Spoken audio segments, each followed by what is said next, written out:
John chapter 12 and verse 3. யோவான் 12:3.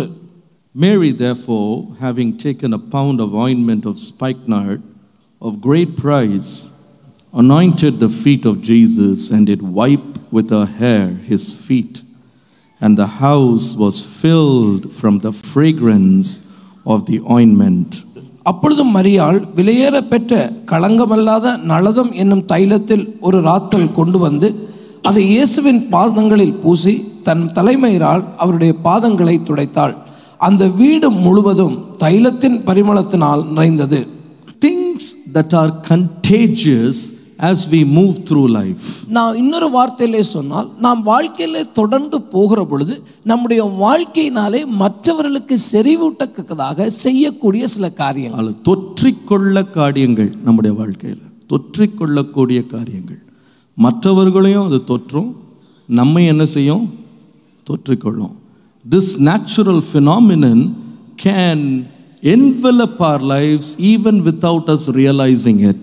நாம் உணராமே இயற்கையாகவே நமக்குள்ளே இருக்கிற இந்த காரியத்தினாலே மற்றவருடைய வாழ்க்கைக்குள்ளே நாம் நன்மையை கொண்டு வர முடியும், அவர்களையும் இந்த காரியத்தை தொற்றிக்கொள்ள செய்ய முடியும். We can also be affected by things around us. அதே வேளையிலே மற்றவரிடத்திலிருந்து வரக்கூடிய பாதிப்பும் நம்மிடத்திலும் ஏற்படும் என்பதையும் நீங்கள் அறிய வேண்டும். Contagious is a word which is used which effectively and quickly spreads everywhere. இந்த தொற்றுகிறது என்று சொல்லப்படுகிற இந்த சொல் பிரயோகத்தை நீங்கள் கவனித்தால் சீக்கிரமாக பரவுகிற ஒரு காரியத்துக்காக குறிக்கப்படுகிற ஒரு வார்த்தையாக இருக்கிறது. This morning I am going to bring before you three powerful contagious things we need to be very cautious about. நம்முடைய வாழ்க்கையிலே இருக்கக்கூடிய மூன்று விதமான இந்த தொற்றுக்களை குறித்து நாம் கவனமாக இருக்க வேண்டும் என்றுதான் இந்த காலைவேளை நான் உங்கள் மத்தியிலே சொல்ல விரும்புகிறேன். Number 1, முதலாவது காரியத்தை கவனிப்போம். Psalm 1:1. சங்கீதங்களின் புஸ்தகம் 1ஆம் அதிகாரத்தினுடைய 1வது வசனம். Blessed is the man that walks not in the counsel of the ungodly, nor stands in the way of sinners, nor sits in the seat of the scornful, but his delight is in the law of the Lord, and in his law does he meditate day and night. துன்மார்க்கருடைய ஆலோசனையில் நடவாமலும் பாவிகளுடைய வழியில் நில்லாமலும் பரியாரக்காரர் உட்காரும் இடத்தில் உட்காராமலும் கர்த்தருடைய வேதத்தில் பிரியமாயிருந்து இரவும் பகலும் அவருடைய வேதத்தில் தியானமாயிருக்கிற மனுஷன் பாக்கியவான். Praise be to God. கர்த்தருடைய நாமம் மகிமைப்படுவதாக. Here there are two things that are mentioned. இங்கே ரெண்டு காரியங்கள் சொல்லப்படுகிறது. One, it talks about men, and the other one, it talks about meditation. முதலாவது மனிதர்களை குறித்து சொல்லப்படுகிறது, அடுத்தது தியானத்தை குறித்து சொல்லப்படுகிறது. Now we are all very well versed with meditation. நாம் இந்த தியானம் பண்ணுகிற காரியத்தை குறித்து நன்காய் அறிந்திருக்கிறோம். We believe by meditating the word of God we will be blessed. நாம் தேவனுடைய வசனத்தை தியானம் பண்ணுவோமானால் அதனாலே ஆசீர்வாதத்தை பெறுகிறோம் என்பதை அறிந்திருக்கிறோம். But the Bible does not say mere meditation alone is enough for a successful Christian life. ஆனால் கிறிஸ்தவ வாழ்க்கையை ஒரு வெற்றிகரமான வாழ்க்கையை அமைத்துக்கொள்ள இந்த வேத தியானம் மாத்திரமே போதும் என்று வேதம் நமக்கு சொல்லவில்லை. In fact, this verse suggests that before we go on an endeavor to meditate on the word of God, the first thing that need to be taken care of is the men or the people who influence our lives. இந்த வார்த்தைகளை நீங்கள் சற்று ஆழமாக கவனித்து பார்த்தால் இந்த தியானம் பண்ணுகிற வேத வசனங்களை ஆராய்கிற காரியத்துக்கு முன்பாக நாம் யாரோடு கூடியிருக்கிறோம், எப்படிப்பட்ட மனிதர்கள் நம்முடைய பங்காளிகளாக இருக்கிறார்கள் என்பதை கவனிக்கும்படியாய் சொல்லுகிறது. This brings me to thought number 1. இதுதான் நான் சொல்ல விரும்புகிற முதலாவது காரியம். Friends are contagious. உங்களுடைய நண்பர்கள் உங்கள் மேலே செல்வாக்கு செலுத்தத்தக்கவர்களாய் இருப்பார்கள். Friendship is contagious. உங்களுடைய நண்பர்கள் வட்டாரத்தினாலே நீங்கள் பாதிக்கப்படுவீர்கள். Now, this is not my sermon, but just for your knowledge. நான் இதை என்னுடைய செய்திக்காக சொல்லவில்லை, உங்களுடைய அறிவுக்காக நான் சொல்ல விரும்புகிறேன். There are 4 relationships in our life we need to take extreme care of. நம்முடைய வாழ்க்கையிலே காணப்படக்கூடிய 4 விதமான உறவுகளிலே நாம் கவனம் உள்ளவர்களாய் இருக்க வேண்டும். Number 1, முதலாவது our relationship with Christ. நாம் தேவனாகிய இயேசுவோடு கொண்டிருக்கிற உறவு. that makes a big difference in our life. அது நம்முடைய வாழ்க்கையில் ஒரு பெரிய வித்தியாசத்தை கொண்டு வரும். The moment a person receives Jesus Christ into his heart and begins a relationship with him, that brings eternal consequences. ஒரு மனிதன் ஆண்டவராகிய இயேசுவை தன்னுடைய வாழ்க்கையிலே சொந்த இரட்சகராக ஏற்படுத்திக் கொண்டு அவரோடு கூட அந்த உறவை ஏற்படுத்துவானால் அது நித்திய ஜீவன் வரைக்கும் உண்டாகிற உறவாய் இருக்கிறது. Number 2, இரண்டாவது காரியத்தை கவனியுங்கள். relationship as a couple is also very important. ரெண்டு பேராக அல்லது கணவன் மனைவியான அந்த உறவு மிகவும் முக்கியமான உறவு. Young people need to show tremendous care next to your salvation experience regarding choosing your life partner. இள வயதிலே இருக்கிறவர்கள் உங்களுடைய ரட்சிப்புக்கு அடுத்ததாக உங்களுடைய வாழ்க்கைக்குரிய துணையாக நீங்கள் யாரை தெரிந்து கொள்ள போகிறீர்கள் என்பதை குறித்து அதிக கவனம் உள்ளவர்களாய் காணப்பட வேண்டும். Those who are already married don't have to worry now. ஏற்கனவே திருமணம் ஆகிவிட்டால் இனிமேல் அதை குறித்து நீங்கள் கவலைப்பட முடியாது. But I am talking to people who are yet to be married. இனிமேல் திருமணம் ஆக வேண்டும் என்று காத்திருக்கிறவர்களுக்காக நான் இதை சொல்லுகிறேன். Relationship as a couple is very, very important in walking forward in faith. ஒரு வாழ்க்கை துணையோடு கூட இருக்கிற அந்த காலகட்டத்திலே நாம் தேவனை குறித்து கிறிஸ்தவ வாழ்க்கை வாழுவதிலே கவனமுள்ளவர்களாக இருக்க வேண்டுமானால் அதை குறித்து கவனம் இருக்க வேண்டும். Number 3, மூன்றாவது காரியம், relationship as a companion or a friend makes a big difference. உங்களுடைய நண்பர்களாக நீங்கள் தெரிந்து கொண்டு உறவு கொள்ளுகிறீர்களே அந்த நண்பர் வட்டாரத்தை குறித்து நீங்கள் கவனமுள்ளவர்களாக இருக்க வேண்டும். That is a very serious relationship. அது மிக மிக முக்கியமானதும் நீங்கள் கவனிக்க வேண்டியதுமான உறவு. I will explain it later. நான் இதை தொடர்ந்து வரும்போது சொல்லுகிறேன். Number 4, நான்காவது காரியத்தை கவனிங்கள். our relationship to the church. நம்முடைய சபையோடு நமக்கு இருக்கிற உறவு. You need to know which is your church. உங்களுடைய சபை எது என்பதிலே நீங்கள் தெளிவுள்ளவர்களாக இருக்க வேண்டும். Every open door and every building cannot become your church. உங்களுக்கு முன்பாக வைக்கப்பட்டிருக்கிற எல்லா திறந்த வாசல்களும் திறந்த கட்டிடங்களும் உங்களுடைய சபையாக மாறிவிட முடியாது. An air conditioned space should not be a choice for church. ஒரு சபையாக இருக்கிறது, நான் இது சபையிலே ஏர் கண்டிஷன் போட்டிருக்கிறார்கள் ஆகவே நான் இந்த சபையை தெரிந்து கொள்கிறேன் என்று நீங்கள் தெரிந்து கொள்ள முடியாது. A parking space is there, therefore I chose this church. That should not be the criteria. என்னுடைய சபையாக இருக்க வேண்டுமானால் அதுக்கு பார்க்கிங் பிளேஸ் இருக்க வேண்டும், என்னுடைய காரை நிறுத்துவதற்கு அங்கே வசதி இருக்கிறது ஆகவே நான் இந்த சபையினுடைய அங்கத்தினர் ஆக விரும்புகிறேன் என்று நீங்கள் சொல்ல முடியாது. It is near my house, so I will go to that church. என் வீட்டுக்கு பக்கத்துல இந்த சபை தாங்க இருக்கு ஆகவே இவர்களோடு ஐக்கியம் பாராட்டுவது நல்லது என்றும் நீங்கள் தீர்மானிக்க முடியாது. The Bible says I will give you shepherds according to your heart. ஆண்டவராகிய தேவன் சொன்னார் அந்த இருதயத்துக்கு ஏற்ற மேய்ப்பர்களை நான் உனக்கு ஏற்படுத்துவேன். The church is very important in your life. உங்களுடைய வாழ்க்கையிலே ஒரு சபையினுடைய ஐக்கியம் என்பது மிக மிக முக்கியம். Whether you are online or inline, you need to choose your right church. நீங்கள் உங்களுடைய சபையை நீங்கள் வெளியில் இருந்தாலும் சரி ஆன்லைன் இருந்தாலும் ஆஃப்லைன்ல இருந்தாலும் உங்களுக்கு ஒரு சபை நிச்சயமாக இருக்க வேண்டும். And you need to know that the church reforms you, transforms you, changes you, turns you into the image of Christ. தேவனாகிய கர்த்தர் உண்டாக்கின இந்த சபையானது உங்களை சீர்திருத்தி உங்களை பரிசுத்தப்படுத்தி தேவனுக்கு நேராக உங்களை நடத்துகிற இடமா இது இருக்கிறது என்பதை நீங்கள் மறந்துவிடக்கூடாது. Now today we are going to focus on the first thought, just the third one, which is relationship with a companion or a friend. நாம் அந்த மூன்றாவது சொன்ன காரியத்தை இன்று சற்று நாம் ஆழமாக பார்க்க போகிறோம். உங்களுடைய நண்பர் வட்டாரத்தோடு காணப்பட வேண்டிய அந்த உறவு. Why should care and concern be shown on a relationship as a friend? ஒரு நண்பரை தெரிவு செய்கிற இந்த காரியத்திலே நீங்கள் கவனம் எடுத்து ஏன் இதை செயல்படுத்த வேண்டும்? The Bible says a friend is closer than a brother. வேதம் சொல்லுகிறது ஒரு சகோதரனை காட்டிலும் நண்பன் நெருக்கமானவன். A brother is by birth. ஒரு சகோதரன் உடன் பிறப்பினாலே உண்டாகிறவர். But a friend is by choice. ஆனால் ஒரு நண்பன் என்று சொல்லப்படுகிறவன் நீங்கள் தேர்ந்தெடுப்பதன் மூலமாக உண்டாகிறவன். Let me repeat. நான் திரும்பவும் சொல்ல விரும்புகிறேன். A brother is by birth, a friend is by choice. உங்களுடைய சகோதரன் உங்களோடு உடன் பிறந்ததினாலே அவன் சகோதரனாக இருக்கிறான்.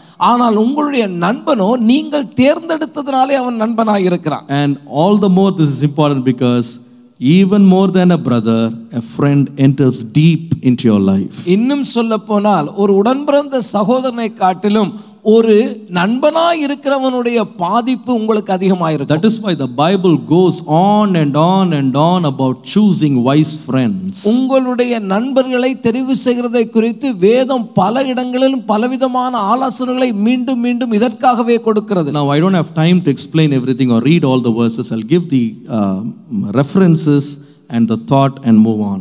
எனக்கு நேரம் இல்லாதபடினாலே வசனங்களை மாத்திரம் சொல்கிறேன். நீங்கள் குறிப்பெடுத்துக் கொண்டு வீட்டிலே போய் இந்த வசனங்களை தயவு செய்து பாருங்கள். Proverbs 22 verses 24 to 25. நீதிமொழிகள் 22ஆம் அதிகாரம் 24 25 வசனங்கள். The Bible says, make no friendship with an angry man. கோபம் உள்ளவனோடு கூட உன்னுடைய சிநேகிதத்தை வைத்துக்கொள்ள வேண்டாம் என்று வேதம் சொல்கிறது. Because the Bible says you will learn his ways and it will become a snare to your soul. வேதம் சொல்கிறது அதனாலே உண்டாகக்கூடிய ஆபத்து என்ன, அவனுடைய காரியத்தை நீ கற்றுக்கொண்டு அந்த சிக்கலிலே நீயும் போய் மாட்டிக்கொள்ளுவாய். In Proverbs 24 verse 21, நீதிமொழிகள் 24ஆம் அதிகாரத்துடைய 21வது வசனத்தை பார்ப்போமானால், the Bible says, my son, do not meddle with them that are given to change, or those who create confusion, don't make them your friend. கலகக்காரர்களோடு நீ சேர்ந்து கொள்ளாதே, குழப்பம் உண்டாக்குகிற நபர்கள் உனக்கு நண்பர்களாய் காணப்பட வேண்டாம். Proverbs 20 verse 19, நீதிமொழிகள் 20ஆம் அதிகாரத்துடைய 19வது வசனம், it says, do not meddle with them that flatter with their lips. உதடுகளினால் அலப்புகிறவனோடே கலவாதே. இரண்டாவது பகுதி, உதடுகளால் அலப்புகிறவனோடே கலவாதே. இங்கிலீஷ்ல போட்டிருக்கு ஃபிளாட்டரிங் போட்டிருக்கு. ஃபிளாட்டரிங்னா முகஸ்துதியா பேசுறது, நம்ம முகத்திலேயே வந்து நம்மளை புகழ்றது. Flattering beyond natural levels, they keep lifting you and flattering you and flattering you, you lose your sense of reality. ஒருவனுக்கு இல்லாத ஒரு குணாதிசயத்தை புகழ்ந்து சொல்லி அவனுடைய கருத்தை கவர்வதற்காக அவனுக்கு முகஸ்துதி செய்வது. And says, don't be a friend to a flatterer. அப்படிப்பட்ட ஒரு ஆளோடு கூட உனக்கு நட்பு இருக்க வேண்டாம் என்று வேதம் சொல்கிறது. 1 Corinthians chapter 5 verse 11, Paul continues this. 1 கொரிந்தியர் 5ஆம் அதிகாரத்துடைய 11ஆம் வசனத்திலே பவுல் மீண்டும் இதை சொல்லுகிறார். It says, if any man that is called a brother be a fornicator, covetous, idolater, railer, drunkard, or an extortioner, with such one don't eat, it says. சகோதரன் எனப்பட்ட ஒருவன் விபச்சாரக்காரனாயாவது, பொருளாசைக்காரனாயாவது, விக்கிர ஆராதனைக்காரனாயாவது, உதாசீனாயாவது, வெறியனாயாவது, கொள்ளைக்காரனாயாவது இருந்தால் அவனோடே கலந்திருக்க கூடாது. அப்படிப்பட்டவனுடனே கூட புசிக்கவும் கூடாது. Very very harsh word. அவர் சொல்லுகிற வார்த்தை மிக மிக கடினமான வார்த்தை. Why does Paul say don't sit to eat with a fornicator, with an adulterer, with a drunkard, with a covetous person, with an extortioner? Why does it say so? ஏன் பவுல் இப்படிப்பட்ட நபரோடு கூட பொருளாசைக்காரர், விபச்சாரம், விக்கிரக ஆராதனை, உதாசீனன், வெறியன், கொள்ளைக்காரனா இருந்தா அவனோட சாப்பிடாதீங்கன்னு ஏன் சொல்றாரு? Why did he say that? எதற்காக அவர் அதை சொல்ல வேண்டும்? Eating is a time where we let go our defenses. பாருங்க, இந்த சாப்பிடுகிற வேளையில தான் நாம வைத்திருக்கிற எல்லா தற்காப்புகளையும் திறந்து விட்டுறோம். That is why when people want to sign a business agreement, they sign it over a cup of coffee, they sign it over dinner. பொதுவாக நீங்க பாருங்க, இந்த வியாபார விதமான கையெழுத்துக்களை போட்டு வியாபார ஒப்பந்தங்களை நிறைவேற்றுகிறல ஒன்று காப்பி சாப்பிட்ற நேரத்தில் பண்ணுவாங்க, இல்லை ஒருவேளை ஒரு டின்னர் கொடுத்துட்டு அந்த காரியத்தை செஞ்சு முடிச்சிருவாங்க. Why? Because when you eat, you lose your sense of reasoning. காரணம் என்ன? நீங்கள் இந்த சாப்பாட்டு வேளையில இந்த காரிய காரணங்களை கண்டுபிடிக்கிற அந்த அம்சத்தை உங்க வாழ்க்கையில விட்டுருவீங்க. That is why I will warn young people, if you want to find the right match, the right boy or the right girl, don't go and sit over coffee and discuss about your future. உங்களுடைய வாழ்க்கைக்கான துணையை கண்டுபிடிக்கிற காரியத்திலே எதிர்காலத்தை தீர்மானிக்கிற இந்த சந்தர்ப்பத்தை தீர்மானிக்கிறதுக்கு நீங்க coffee கடையில் உட்கார்ந்து காபி சாப்பிட்டோ கூல் ட்ரிங்க் செய்துட்டோ அதை ஒரு நாளும் செஞ்சிடாதீங்க. Because coffee and caffeine will numb your brain. ஏன்னா இந்த காஃபில இருக்கக்கூடிய அந்த நஞ்சு பொருளே உங்களுடைய மூளையை மழுங்கடிச்சிரும். That is why the Bible says when you sit with a king and you try to sit with the king and you are served all dainties, he said put a knife on your throat. அதனால தான் வேதம் சொல்லுது, நீ ராஜாக்கு முன்னாடியே சாப்பிட உட்கார்ந்தாலும் ராஜாக்களுடைய போஜனத்தை இச்சிக்காம தொண்டையில கத்திய வச்சிரு. ஜாக்கிரதையாக இருக்கணும் சாப்பிடும்போது இல்லை. ஒன்லி இந்த dining table we talk without end. அங்கே சாப்பிடுகிற மேஜையில் உட்கார்ந்து பேசிக்கொண்டே இருப்போம். There is no topic, there is no end, there is no reference. We keep on going from one topic to another. It's a place where you get off with all your restrictions. அது எல்லா விதமான தடைகளை நீக்கி என்ன பேச விரும்புகிறோமோ அதை என்னன்னு யோசிக்காமலே நம்ம பேசுகிற ஒரு இடமாக அமைந்து விடுகிறது. The classic example is what Isaac did. அங்கே ஈசாக்கு ஒரு நல்ல உதாரணம் இதற்கு. Isaac was given good food by his son Jacob.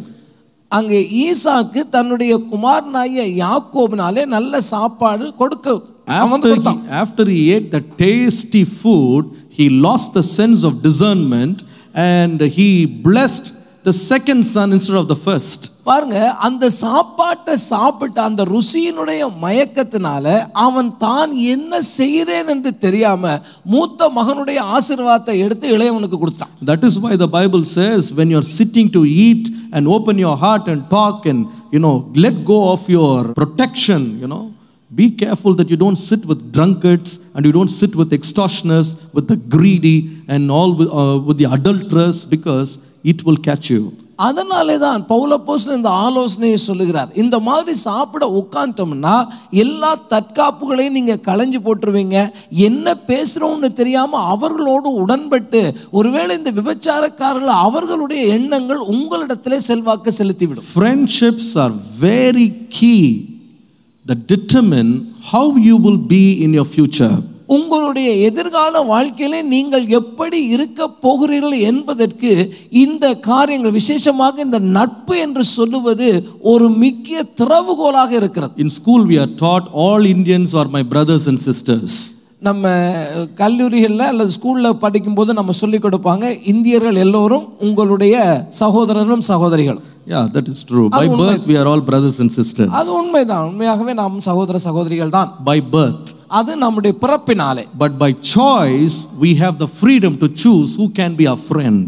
ஆனால் நம்ம தெரிந்தெடுப்பு என்று நமக்கு ஒன்று இருக்கிறது. இந்த தெரிந்தெடுப்பின் மூலம் தான் நம்முடைய நண்பர்கள் யார் என்று நாம் தெரிந்தெடுக்கிறோம். I heard a preacher once preach who said, if you want to look at yourself how you will be 20 years from now, he said, don't stand before a mirror because it will deceive you. It will not show who you will be 20 years from now. He said, look at your friend and that is how you will be 20 years from now. ஒரு பிரசங்கியார் இப்படி சொன்னார், நீ 20 ஆண்டுகள் கழித்து எப்படி இருப்பாய் என்று நீ உன்னை கற்பனை செய்து பார்க்க வேண்டுமானால் நீ கண்ணாடி முன்னால் நின்று பார்க்கிறதுனால எந்த பிரயோஜனம் இல்லை.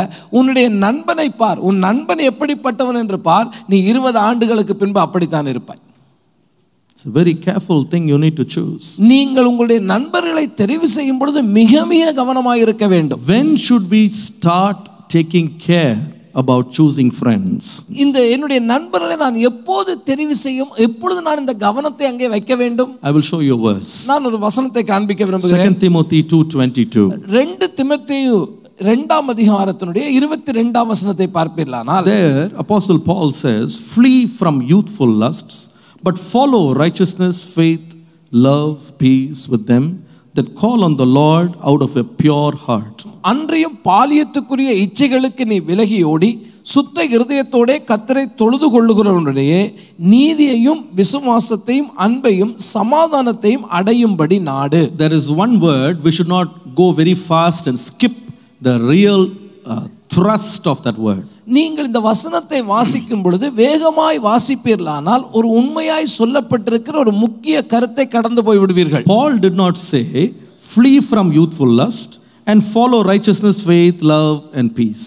இங்கே பவுல் நீ பாலியத்துடைய இச்சைக்கு விலகி ஓடி நீ அன்பையும் விசுவாசத்தையும் சமாதானத்தையும் நாடு என்று அவர் எழுதவில்லை. He said flee from lust but follow righteousness, faith, charity, peace with them that call God out of a pure heart. அவர் சொல்லுகிற பொழுது இந்த பாலியத்துடைய இச்சைக்கு நீ விலகி ஓடு, அதே வேளையில சமாதானத்தை நாடு, சுத்த இருதயத்தோட கர்த்தரை தொழுது கொள்ளுகிறவள் உடனே என்று எழுதி வைத்தார். Please permit me to spend some time on this. இந்த வசனத்திலே நாம் சற்று நேரம் செலவு பண்ணி இதை நாம் விளங்கிக் கொள்ள போகிறோம். On one side Paul is saying flee from youthful lust. முதலாவது அவர் சொல்லுகிறார் பாலியத்துக்குள்ள இச்சைக்கு நீ விலகி ஓடு. Of course, I believe we all try our best to flee from youthful lust. நாம் இந்த இச்சைகளுக்கு விலகி ஓடுகிறதுக்கு எல்லா முயற்சியும் நாம் செய்கிறோம் என்று நான் விசுவாசிக்கிறேன். But if that endeavor should end in success, if you're fleeing from youthful lust should sustain, the best way to do that is to follow righteousness, peace, love and all that with them that call God out of a pure heart. நல்லா கவனிங்க, இந்த காரியத்துக்கு விலகி ஓடி இந்த அன்பும் சமாதானத்தையும் விசுவாசத்தையும் அடையும்படி நாட வேண்டுமானால் நடுவிலே சொல்லப்பட்ட இந்த சுத்த இருதயத்தோடு கூட கர்த்தரை தொழுது கொள்ளுகிற கூட்டத்தோடு நமக்கு இருக்கிற ஐக்கியம் முக்கியம்.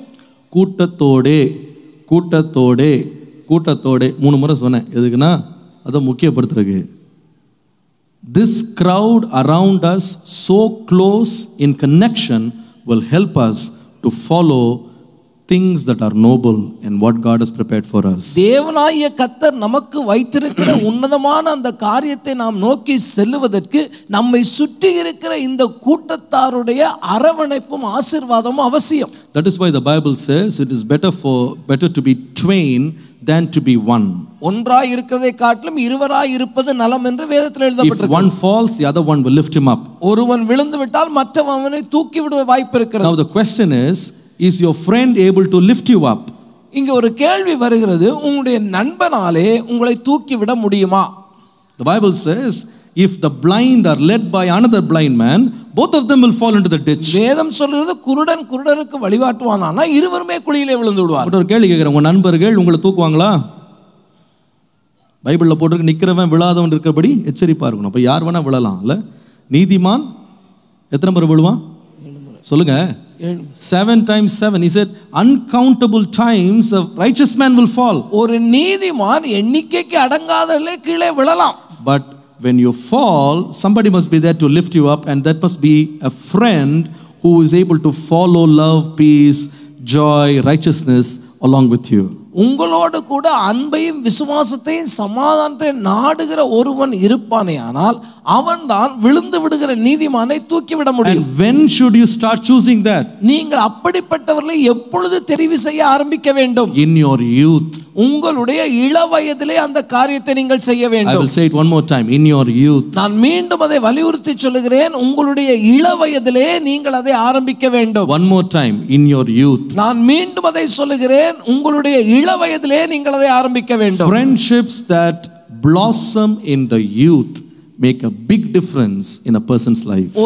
ஒருவனுடைய வாழ்க்கையிலே இள வயதிலே ஏற்படுகிற அந்த நட்பு அவனுடைய வாழ்க்கையில பெரிய வித்தியாசங்களை ஏற்படுத்துகிறது. I had a bunch of very bad friends when I was in school.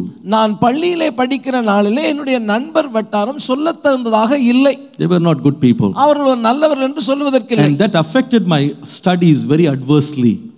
அந்த காரியத்தினாலே அப்படிப்பட்ட நண்பர் வட்டாரத்தினாலே என்னுடைய படிப்பு பாரதூரமாக பாதிக்கப்பட்டது. My name and my reputation also suffered. அங்கே எனக்கு இருக்கக்கூடிய நல்ல பெயர், என்னுடைய பெயர் கெட்டு போகிற அளவுக்கு அது இருந்தது. But I went to college. ஆனால் நான் காலேஜுக்கு போனேன். And one thing I'm thankful to God for colleges, for the 3 friends God gave me in my life who were spiritual friends. ஆண்டவர் எனக்கு காலேஜிலே கொடுத்த அந்த 3 ஆவிக்குரிய நண்பர்களுக்காக இன்றைய தேதி வரையிலே நான் கர்த்தரை ஸ்தோத்திரிக்கிறேன். We were mocked and criticized by our fellow friends. என்னுடைய மற்ற நண்பர்களாலே நாம் பரிகாசிக்கப்பட்டோம், அவர்கள் நம்மை கிண்டல் செய்தார்கள். But I thank God because God made me to stand here because of what I received from young friends who were there with me in college as a hedge of protection around me. ஆனால் என்னை சுற்றிலும் பாதுகாப்பாய் நின்ற அந்த நண்பர் வட்டாரம் அவர்கள் செய்த அந்த நன்மையினால இன்றைக்கு நான் உங்களுக்கு முன்பாக நிற்கத்தக்கதாக கர்த்தர் என்னை மாற்றினார். Hallelujah. Hallelujah. In your youth you have to pray, Lord, give me good friends who will serve you, who will seek you, who will rise up above the world and follow righteousness. நீங்கள் இந்த நாளிலே இளவயதாக இருக்கும் பொழுது தேவனை நோக்கி ஜெபிக்க வேண்டும். ஆண்டவரே, உம்முடைய முகத்தை நோக்கி பார்த்து உம்முடைய நீதியிலே வாழ்ந்து உம்முடைய சமூகத்திலே தரித்திருக்கக்கூடிய நண்பர் வட்டாரத்தை எனக்கு தாரும். Now let me tell you something. நான் ஒரு காரியத்தை சொல்ல விரும்புகிறேன். If you really plan to build great futures, ambitious projects, become a leader in the future, friendship is important. நீங்கள் உங்களுடைய வாழ்க்கையிலே பெரிய வெற்றிகளை பெற வேண்டும், நல்ல காரியங்களை சாதிக்க வேண்டும், உங்களுடைய வாழ்க்கையிலே முன்னேறி செல்ல வேண்டும் என்று விரும்புகிற நபராக இருந்தால் உங்கள் நண்பர்களை தெரிவு செய்கிற விதத்திலே அதிக ஜாக்கிரதையாக இருங்கள். Jesus, before he started his ministry, the first thing he did was choosing 12 disciples. ஆண்டவராகிய இயேசு தம்முடைய ஊழியத்தை ஆரம்பிக்கிறதுக்கு முன்பதாக முதலாவது செய்த வேலை அவர் 12 அப்போஸ்தலரை தெரிந்து கொண்டார். To be with him. அவரோடு இருக்கும்படியே அவர் தெரிந்து கொண்டார். Now, let me tell you about David. Let me tell you about தாவீதை குறித்து சொல்ல விரும்புகிறேன். David was a very powerful individual. நீங்க தாவீதை பார்த்தா அவன் உண்மையாக ஒரு வல்லமை உள்ள மனிதன். He went all by himself and brought down the mighty Goliath. அவன் கோலியாத்தை தனி ஒருவனாக சென்று வெற்றி எடுத்தவன். But when he became a king, ஆனால் அவன் ஒரு ராஜாவாக மாறின வேளையிலே he didn't do it alone. அவன் அந்த காரியங்களை ராஜாத்திலே செய்ய வேண்டிய காரியங்களை அவன் தனிமையாய் செய்யவில்லை. Why do I say that? நான் ஏன் அதை சொல்ல விரும்புகிறேன்? I'll show you a verse. நான் ஒரு வசனத்தை காண்பிக்க விரும்புகிறேன். Turn with me to Psalm 101 verse 6.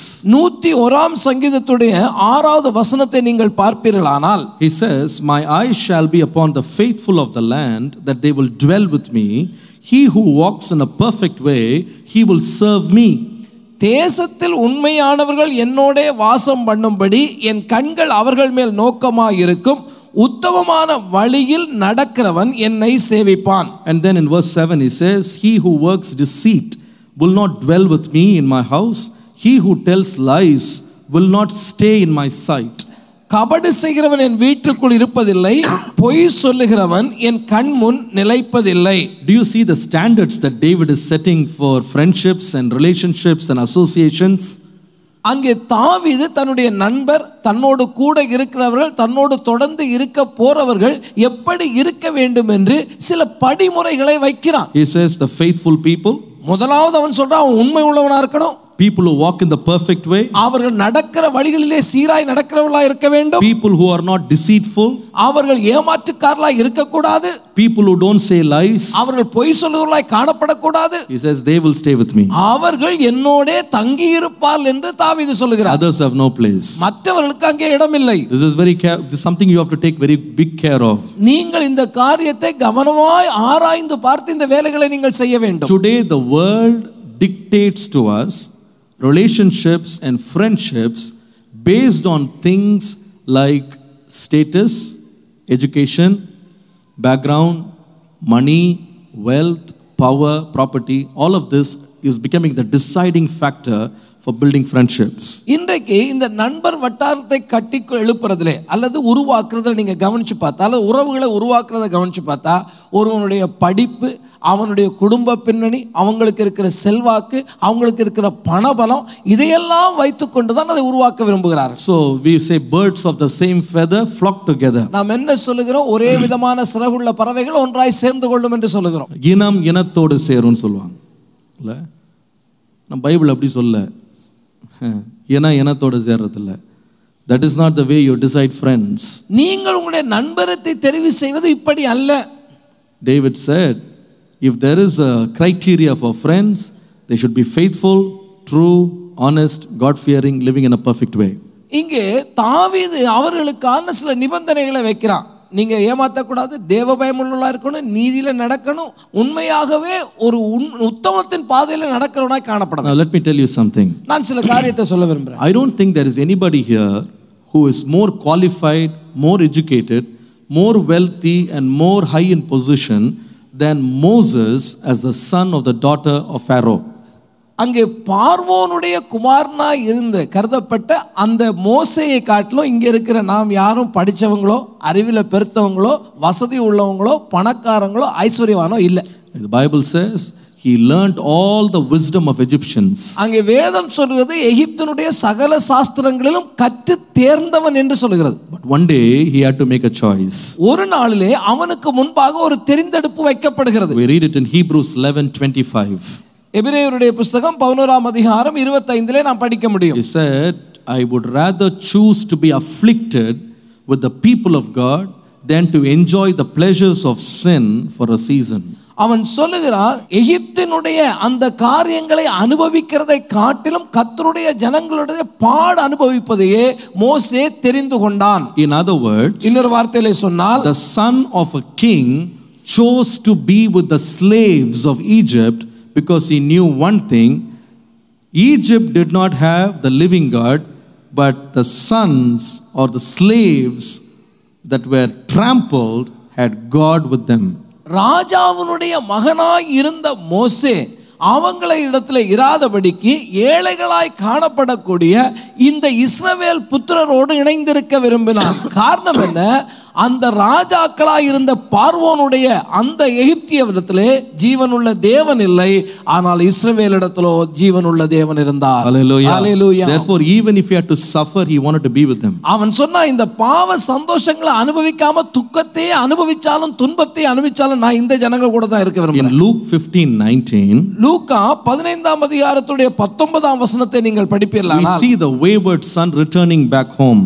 அங்கே ஓடி போன அந்த குமாரன் திரும்ப வருகிற கதையை நாம் படிக்கிறோம். And you know with what determination he came back? அவன் வருகிற வேளையிலே என்ன தீர்மானத்தோடு வருகிறான்? He said, I am not worthy to become the son of my father again. அவன் சொல்லிக் கொண்டு வருகிறான், என்னுடைய தகப்பனுக்கு மீண்டும் குமாரனாய் இருக்கத்தக்க தகுதி எனக்கு இல்லை.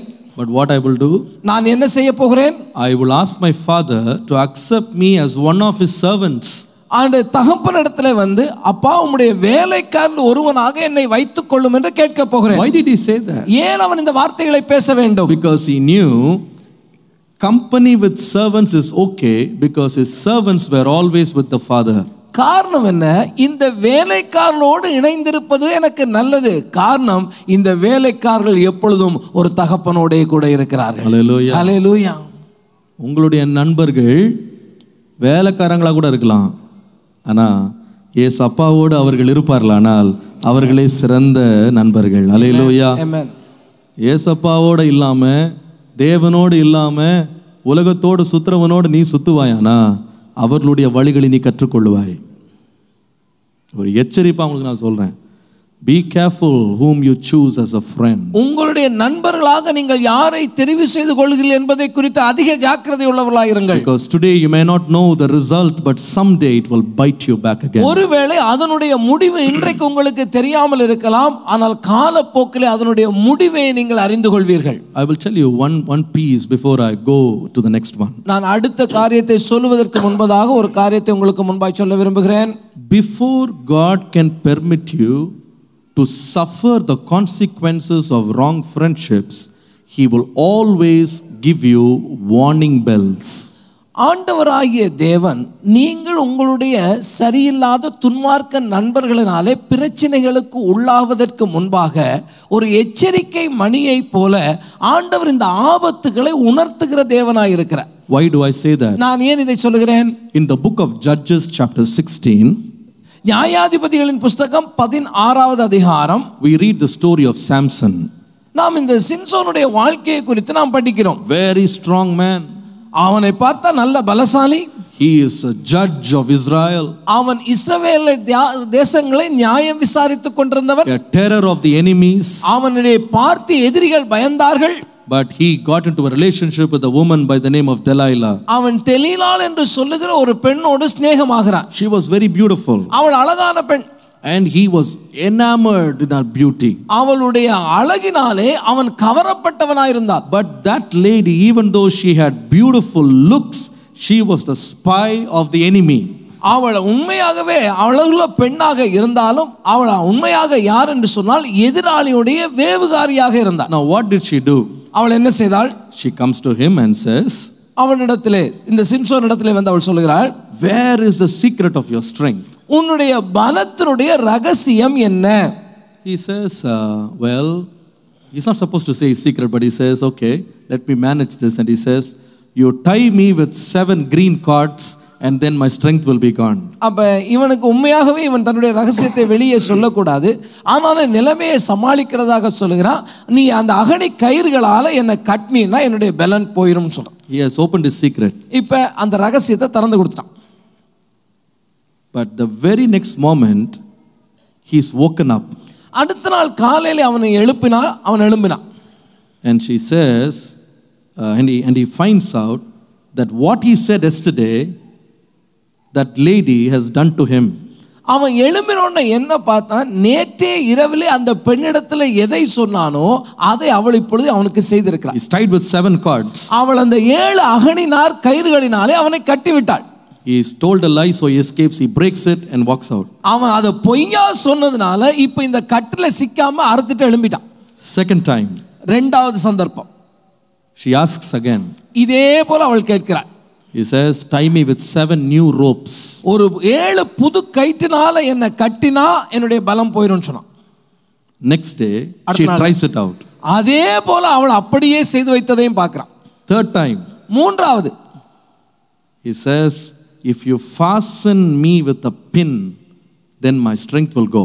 அவள் சொல்ல, அந்த கூடார ஆணி முளைகளினால என்ன அடிச்சு வச்சிட்டீன்னா என்னால் அறுத்துட்டு எழும்ப முடியாதுன்னு சொல்லிட்டான். Next moment, அடுத்த நாள்ல he's pinned down. அடுத்த நாள்ல பார்த்தா அதே மாதிரி அவள் செய்து வைக்கிறான். 3 times he said a lie. 3 முறையும் அவன் பொய் சொன்னான். What was it telling him? இது அவனுக்கு எதை காண்பித்தது? The very purpose of his life is at stake. இவனை தேவன் என்ன நோக்கத்துக்காக தெரிந்து கொண்டாரோ அந்த நோக்கமே இப்பொழுது ஊசலாடுகிறது. அவன் பலத்தின் மேலேயே கண்ணா இருக்கா. She is always against, pinpointing for where his strength is. அவள் திரும்ப திரும்ப உன்னுடைய பலன் எதனால் வருகிறது என்ற கேள்வியை கேட்டு கேட்டு அவனை தொலைச்சிட்டே இருக்கிறான். Which means, அவருடைய அர்த்தம் என்ன? God gave him 3 warning bells. ஆண்டவராகிய தேவன் எச்சரிப்பு மணியை 3 முறை அடித்து விட்டார். But he's such a stupid person, he goes for the 4th time and out of desperation he says the truth about his strength's secret. அந்த எச்சரிக்கை மணி அவன் கை கொள்ளாம அவன் ஒரு முட்டாள்தனமாக அவனுடைய பலன் எதனால உருவாகுது என்ற உண்மையை போட்டு உடைச்சிட்டான். Next day, அடுத்த நாள் he gets up. Our எழும்புறார். He can't. எழும்ப முடியல. His life is gone, future gone, eyes gone, vision gone, everything gone. அவனுடைய எதிர்காலம் போனது, அவனுடைய பலம் போனது, அவனுடைய கண் போனது, எல்லாமே போச்சு. Now it is no use crying. இப்பொழுது அழுகிறதுனால என்ன லாபம்? I'm telling you prophetically to somebody. இந்த காலை வேளை இந்த இடத்திலிருந்து தீர்க்க தரிசனமாகவே உங்களுக்கு சொல்லுகிறேன். Dear friend, அருமையான நண்பர்களே, some of you are standing in the 3rd warning. உங்களில் பலர் இப்பொழுது இந்த 3வது எச்சரிக்கையின் சமயத்தில் நிற்கிறீர்கள். 3 times your life was at stake.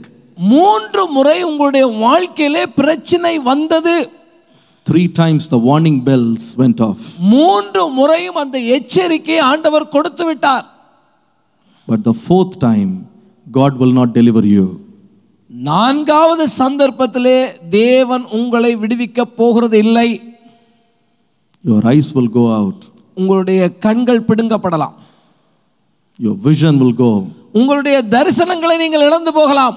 Your life will end. உங்களுடைய வாழ்க்கை முடிவுக்கு வரலாம். I'm telling it as a prophetic warning for some people. யாரோ ஒருவருக்கு அல்லது யாரோ ஒரு சிலருக்கு இதை ஒரு தீர்க்க தரிசனமாகவே நான் சொல்லுகிறேன். Friendships are not playthings. நீங்கள் உங்களுடைய வாழ்க்கையில் உள்ள நட்புகள் விளையாட்டுக்குரியது அல்ல. 3 எச்சரிப்பு ஆண்டவர் கொடுத்திருக்கிறாரு. உங்களுக்கு நல்லா தெரியும், இது தப்பு தப்பு தப்பு. பிரச்சனை வருது. ஆனால் நீங்கள் ஒரு விளிம்புக்கு வந்துடுவீங்க. விரக்தியில் முக்கால்வாசி கடந்துட்டேன், சரி தலையை கொடுத்தாச்சு, அவ்வளோதான், இதை முடிச்சிருவோம் அப்படின்னு நினச்சி விரக்தி அடையாதீங்க. அந்த பொறியிலிருந்து தப்புறக்கு ஆண்டவரை நோக்கி கூப்பிட்டா கர்த்தர் தப்பிக்க பண்ணுவார். ஆமென். அல்லேலூயா. அல்லேலூயா. பிசாசு யாலிபர்களை பிடிக்கிறதுக்காக பலவிதமான கண்ணிகளை வச்சிருக்கான். ஆனால் கர்த்தர் நம்மை காக்கிறவர். ஆனால் உங்களுக்கு மறுபடியும் சொல்கிறேன், 3 warnings. ஆண்டவர் 3 எச்சரிக்கையை சொல்லிவிட்டார். 3 warnings will be given. ஆண்டவர் 3 முறை அந்த எச்சரிக்கையை கொடுக்கிறார். You better give heed and listen to the Holy Spirit. பரிசுத்த ஆவியானவர் உங்களை கண்டித்து உணர்த்தும் போது அவருடைய சத்தத்துக்கு தயவு செய்து செவி கொடுங்கள். Be careful about your friends. உங்களுடைய நண்பர்களை குறித்து மிக மிக கவனமுள்ளவர்களாக இருங்கள். College, work, school, workplace, wherever. அது ஒருவேளை உங்களுடைய ஆஃபீஸ் வட்டாரத்தில் உள்ள நண்பர்களாக இருக்கலாம், உங்களுடைய காலேஜில் உள்ள, பள்ளியில் உள்ள, எந்த இடத்துல, வேலை ஸ்தலத்தில், எங்கே வேணாலும் அந்த நட்பு இருக்கலாம். Phone friend, online friend, Facebook friend, Twitter friend, whoever it is. ஒருவேளை ஃபோனில் உள்ள நண்பராக இருக்கலாம், ஃபேஸ்புக்கில் இருக்கலாம், ட்விட்டரில் இருக்கலாம், எதில் இருக்கக்கூடிய நண்பராகவும் இருக்கலாம். Show extreme caution. தயவு செய்து அதிக ஜாக்கிரதையாக இந்த விஷயங்களை கையாளுங்கள். ஒரு தம்பி 3rd year இன்ஜினியரிங் படிச்சுட்டு இருந்தான். தினந்தோறும் பைக் எடுத்துட்டு நண்பர்களோட சுற்றுவான். இது உண்மை சம்பவம், நான் எடுத்து சொல்லலை, உண்மை சம்பவம்.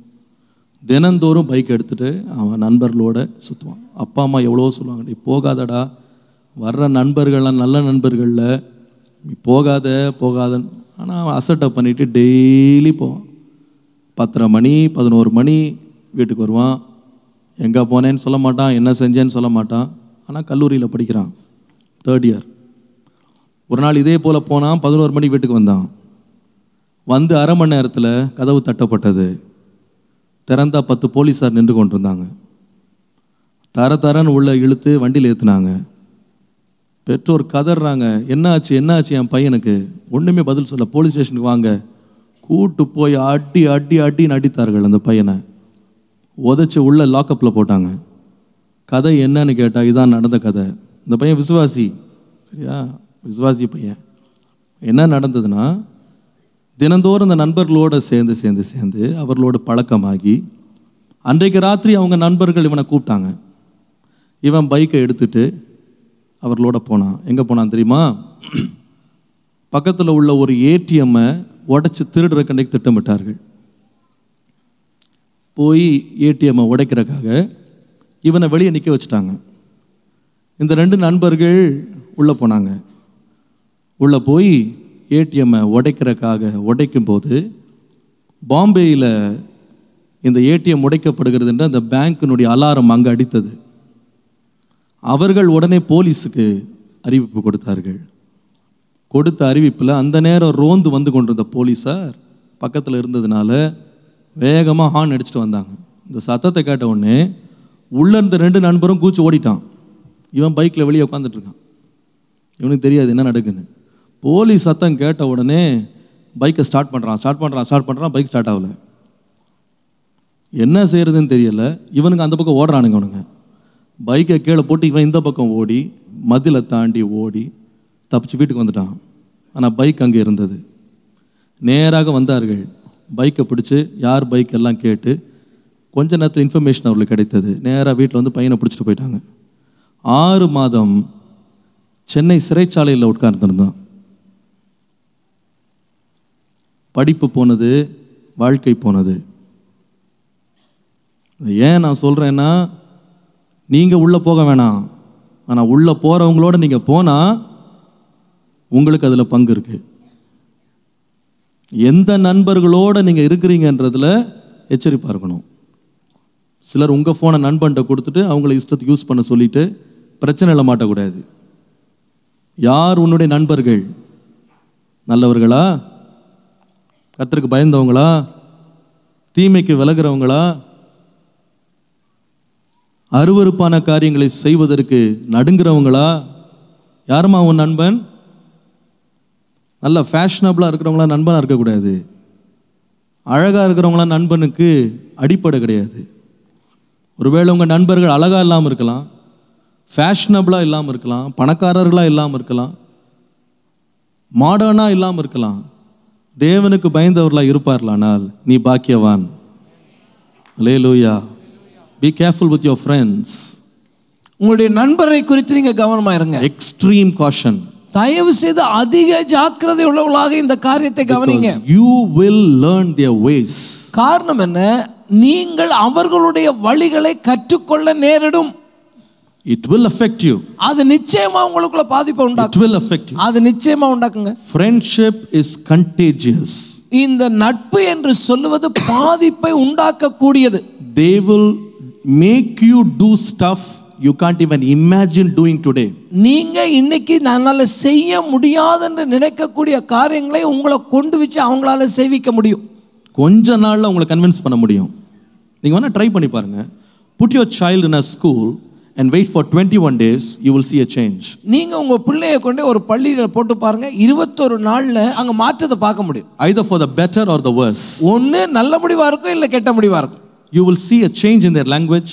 அவங்களுடைய வார்த்தை, வீட்டில் வந்து பேசுற வார்த்தைகள்ல பாருங்க அந்த மாற்றத்தை பார்க்கலாம். Change in their dressing. அவங்க Dress போடுற ஸ்டைல்ல மாறும். Change in the makeup. அவங்க போடுற மேக்கப்ல ஸ்டைல் மாறும். Change in the way they treat other people. மற்றவர்களோடு அவர்கள் நடந்து கொள்ளுகிற முறை மாறும். Change in the way they react to their parents. அவங்க தங்களுடைய பெற்றோருடைய காரியங்களுக்கு எப்படி பதில் சொல்றாங்களோ அங்க ஒரு மாற்றம் உண்டாகும். In 21 days you can see a difference. 21 நாள்ல இந்த மாற்றத்தை உங்களால பார்க்க முடியும். Because as psychologists say, it takes 21 days to break a habit and start a new habit. ஏன்னு சொன்னா இந்த மனவியலாளர்கள் சொல்லுகிறார்கள், ஒரு காரியத்தை கற்றுக்கொள்ளவோ அல்லது மறக்கவோ ஒரு மனதுக்கு 21 நாள் பிடிக்குமா. 21 நாள்ல ஒரு மனுஷனுடைய மனம் மாறிடுமா?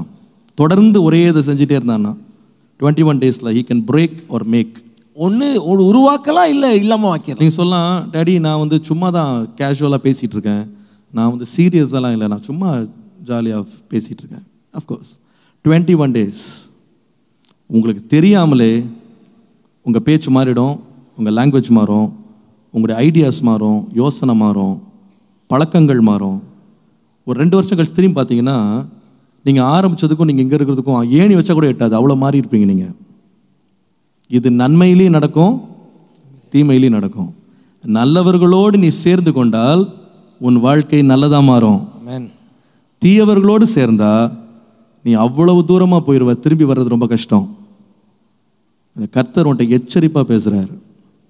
3 warnings. 3 எச்சரிப்புகள். I don't know in which warning you are. நீங்கள் எத்தனையாவது எச்சரிப்பில் இருக்கீங்கன்னு எனக்கு தெரியல. But you are coming close to the end. ஆனா கண்ணிங்க முடிவுக்கு நேரா வந்து கொண்டே இருக்கிறது என்பதை நான் சொல்ல விரும்புகிறேன். God is speaking to you. கர்த்தர் உங்களோட கூட பேசுகிறார். Because friendship is contagious. உங்களுடைய நட்பு உங்களுக்குள்ளே செல்வாக்கை செலுத்தக்கூடிய ஒரு தொற்றை உண்டாக்கக்கூடியது. Number 2. இரண்டாவது காரியத்தை கவனிப்போம். 1 Thessalonians 1:8. 1 தெசலோனிக்கேயர் 1ஆம் அதிகாரத்தினுடைய 8வது வசனம். From you sounded the word of the Lord, not only in Macedonia and Achaia, but in every place your faith to God word is spread abroad. எப்படியெனில் உங்களிடத்திலிருந்து கர்த்தருடைய வசனம் மக்கேதோனியாவிலும் அகாயாவிலும் தொனித்ததும் அல்லாமல் நாங்கள் அதை குறித்து ஒன்றும் சொல்ல வேண்டியதாய் இராதபடிக்கு தேவனை பற்றிய உங்கள் விசுவாசம் எங்கும் பிரசித்தமாயிற்று. Your faith is spread abroad. உங்களுடைய விசுவாசம் எங்குமே பிரசித்தமாயிற்று. First I said friendship is contagious. நான் முதலாவது சொன்னேன், இந்த நட்பு என்று சொல்லுவது அது தொற்றக்கூடியது.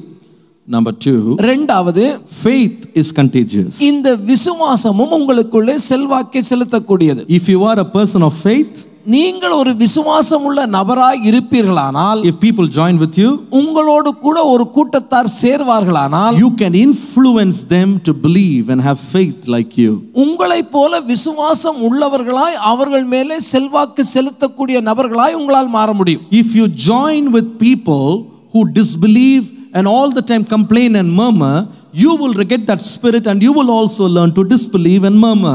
ஒருவேளை நீங்கள் விசுவாசிகள் அல்லாமல் எப்பொழுதும் முறுமுறுத்துக் கொண்டிருக்கிற குறை சொல்லுகிற கூட்டத்தாரோடு இணைந்தால் அந்த குணாதிசயம் உங்களுக்குள்ளே பற்றிவிடும். Faith will spread, unbelief will also spread. அதேவேளை விசுவாசம் பரகிறதை போல அவிசுவாசமும் பரவக்கூடியதுதான். Let me give you a classic example. இங்கே ஒரு நல்ல உதாரணத்தை நான் சொல்ல விரும்புகிறேன். 12 spies were sent into Canaan by Moses. மோசே 12 பேரை வேவுகாரர்களாய் தெரிந்து கானான் தேசத்தை வேவுவாக்கும்படி அனுப்புகிறான். They went as one team, came back as 2 companies. அவர்கள் போகிற வேளை ஒரு குழுவாய் போனார்கள், திரும்பி வரும் பொழுது 2 குழுவாய் பிரிந்து வருகிறார்கள். The majority, which is 10 spies, they came back as a disbelieving crowd. அங்கே 10 பேர் உள்ள அதிகமான கூட்டத்தார் அவிசுவாசிகளாக திரும்பி வருகிறார்கள். And 2 people, Joshua and Caleb, came back with full of faith. அதே வேளையிலே இன்னொரு குழுவாய் காணப்பட்ட 2 பேர் இருந்த காலேபும் யோசுவாவும் விசுவாசத்தோடயே திரும்ப வருகிறார்கள். Now what did these 10 people do? இந்த 10 பேரும் என்ன செய்தார்கள்? They speak evil about the land. They say we are like grasshoppers, they are like giants, we can never ever take up that land. அவர்கள் போய் பார்த்து வந்த தேசத்தை குறித்த துர்செய்தியை பரப்பினார்கள். அவர்கள் சொன்னார்கள், அவர்கள் ராட்சசத்தை போல இருக்கிறார்கள், அவருடைய பார்வைக்கு நாங்கள் வெட்டுக்கிளிகளை போல இருக்கிறோம் என்ற அந்த துர்செய்தியை பரப்பினார். Now what happened? அங்கே நடந்தது என்ன? The Bible says the whole camp of Israel began to cry the whole night, and they were convinced with this evil news. அதனாலே நடந்தது என்ன? அங்கே இருந்த பாளையம் இறங்கி இருந்த அத்தனை இஸ்ரவேல் ஜனங்களும் இந்த துர்செய்தியை கேட்டதனால இரவு முழுவதும் அழுது தேவ சமூகத்திலே பலவீனப்பட்டு போனார்கள். And the Bible says, வேதம் சொல்கிறது, God became so angry. ஆண்டவராகிய தேவன் இதனாலே கோபம் கொள்கிறார். He sent a plague so that all these people who spread the rumor were perished. அங்கே ஆண்டவர் ஒரு வாதை அனுப்பி இந்த துர்செய்தியை பரப்பின அவ்வளவு பேருமே வனாந்திரத்திலே அழிந்து போகும்படி கர்த்தர் செய்தார். And what did he do to the people who received that bad news and accepted it and believed it? The Bible says God rejected them and made them to perish in the wilderness, never permitted them to enter into the promised land. அந்த 10 பேர் கொண்டு வந்த துர்செய்தியை விசுவாசித்த கூட்டத்தார் அவர்களில் யாருமே ஆண்டவர் வாக்கு பண்ணின அந்த தேசத்துக்குள்ளே பிரவேசிக்காதபடி வனாந்திரத்திலேயே தேவனாகிய கர்த்தர் அவர்களை மரணிக்க செய்தார். So there is a choice. இந்த இடத்துல ஒரு தேர்ந்தெடுப்பு இருக்கிறது. You can either follow people of faith or you can follow people who don't have faith. ஒன்று ஒரு விசுவாசியாக இருக்கிறவர்களை தொடர்ந்து நீங்கள் போகலாம், அல்லது விசுவாசத்துக்கு எதிராக விசுவாசம் இல்லாத அவிசுவாச கூட்டத்தை நீங்கள் தொடர்ந்து போகலாம். Because both of them is contagious. இது ரெண்டுமே பாதிப்பை உண்டாக்கக்கூடியதுதான். The more you spend time with people of faith, your faith will grow. நீங்கள் எவ்வளவு நேரம் விசுவாசிகள் கூட்டத்தோடு நேரத்தை செலவு பண்ணுகிறீர்களோ அவ்வளவு தூரம் உங்களுடைய விசுவாசத்துடைய வல்லமையும் உணரும். The more you spend time with people who complain and murmur, the more the murmuring and the complaining spirit will grow.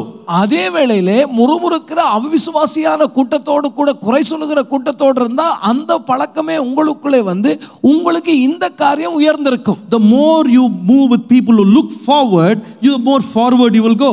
நீங்கள் முன்னேறி செல்லுகிற விரும்புகிற கூட்டத்தோடு இருப்பீர்கள், ஆனால் உங்களுக்கு முன்னேறி செல்லுகிற எண்ணம் தான் வரும். The more you stay with people who always look at the rear view mirror and try to criticize everything, you will be there. அங்கே பின்னாடி உள்ள காரியம் என்ன என்று சொல்லி பார்க்கிற கண்ணாடியிலே பார்த்து கொண்டு போகிற கூட்டத்தோடு இருந்தால் உங்களுக்கும் அதே குணாதிசயம் வந்து நீங்களும் அப்படியே தரித்து நிற்கிறவர்களாய் தான் இருப்பீர்கள். But the best choice we can make is make your faith contagious. அங்கே விசுவாசத்தினாலே உண்டாகிற நன்மை உள்ள கூட்டத்தோடு சேர்ந்திருப்பதுதான் உங்களுக்கு நல்லது. Hallelujah. Hallelujah. Faith is contagious. இந்த விசுவாசமானது பாதிப்பை உண்டாக்கும். 2 Timothy 1:5. 2 தீமோத்தேயு 1ஆம் அதிகாரத்தினுடைய 5ஆம் வசனம். Apostle Paul very boldly he said about Timothy, I am persuaded that you have faith which was in your grandmother Lois and your mother Eunice. பாருங்க, இந்த பவுல் அப்போஸ்தலர் தைரியமாகவே சொல்லுகிறார். அந்த தீமோத்தேயுவை குறித்து சொல்லும் பொழுது உனக்குள்ள இருக்கிற விசுவாசமானது முந்தி உன் பாட்டி ஆகிய லோவிசாளுக்குள்ள இருந்தது, உன்னுடைய தாயாத ஐனிக்கையாளுக்குள்ளும் இருந்தது. This is an important thought. இது ஒரு மிக மிக முக்கியமான காரியம். Faith is nurtured in the family. விசுவாசம் ஒரு குடும்பத்திலே வைத்து அங்கே அது வளர்க்கப்படுகிறது. And it is transferred in a family. அது ஒரு குடும்பத்திலே தொடர்ந்து அவர்களுக்கு உரிமையாக கொடுக்கப்படுகிறது. A grandmother of faith can transfer the faith to the mother, and from the mother it can go to the children, and from the children to the generations. பாட்டி அம்மாக்கு கொடுக்கறாங்க, அம்மா பிள்ளைகளுக்கு கொடுக்கறாங்க, பிள்ளைங்க சந்ததிக்கே கொடுக்கறாங்க. Therefore families need to take care of this. ஆகவே இதை குறித்து குடும்பங்கள் கவனம் எடுக்க வேண்டும். Your faith is contagious. உங்களுடைய விசுவாசம் மற்றவர்களுக்குள்ளே செல்வாக்கை செலுத்தக்கூடியது. In your home, if you constantly spend your time complaining, murmuring, fault finding, and if that is what your children are constantly exposed to, they will not grow in faith. They will also complain, murmur, they will also find fault.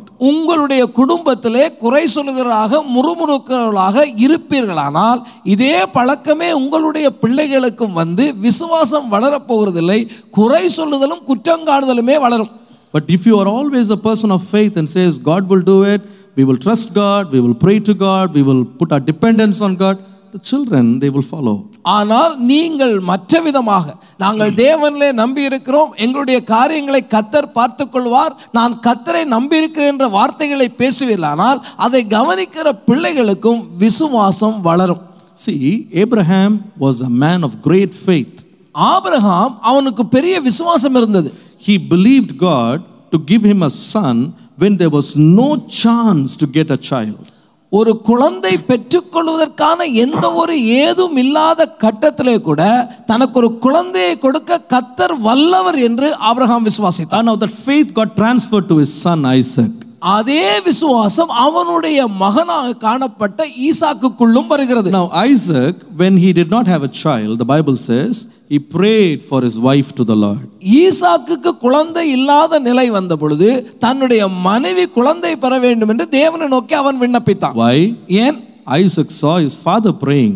அவனுடைய தகப்பனாகிய Abraham ஜெபித்ததை Isaac பார்த்திருந்தான். Now what happened to the next generation? அடுத்த தலைமுறைக்கு வரும்பொழுது சம்பவம் எப்படி இருக்கிறது? Of course, in the initial stages, Jacob did not accept the faith of his father.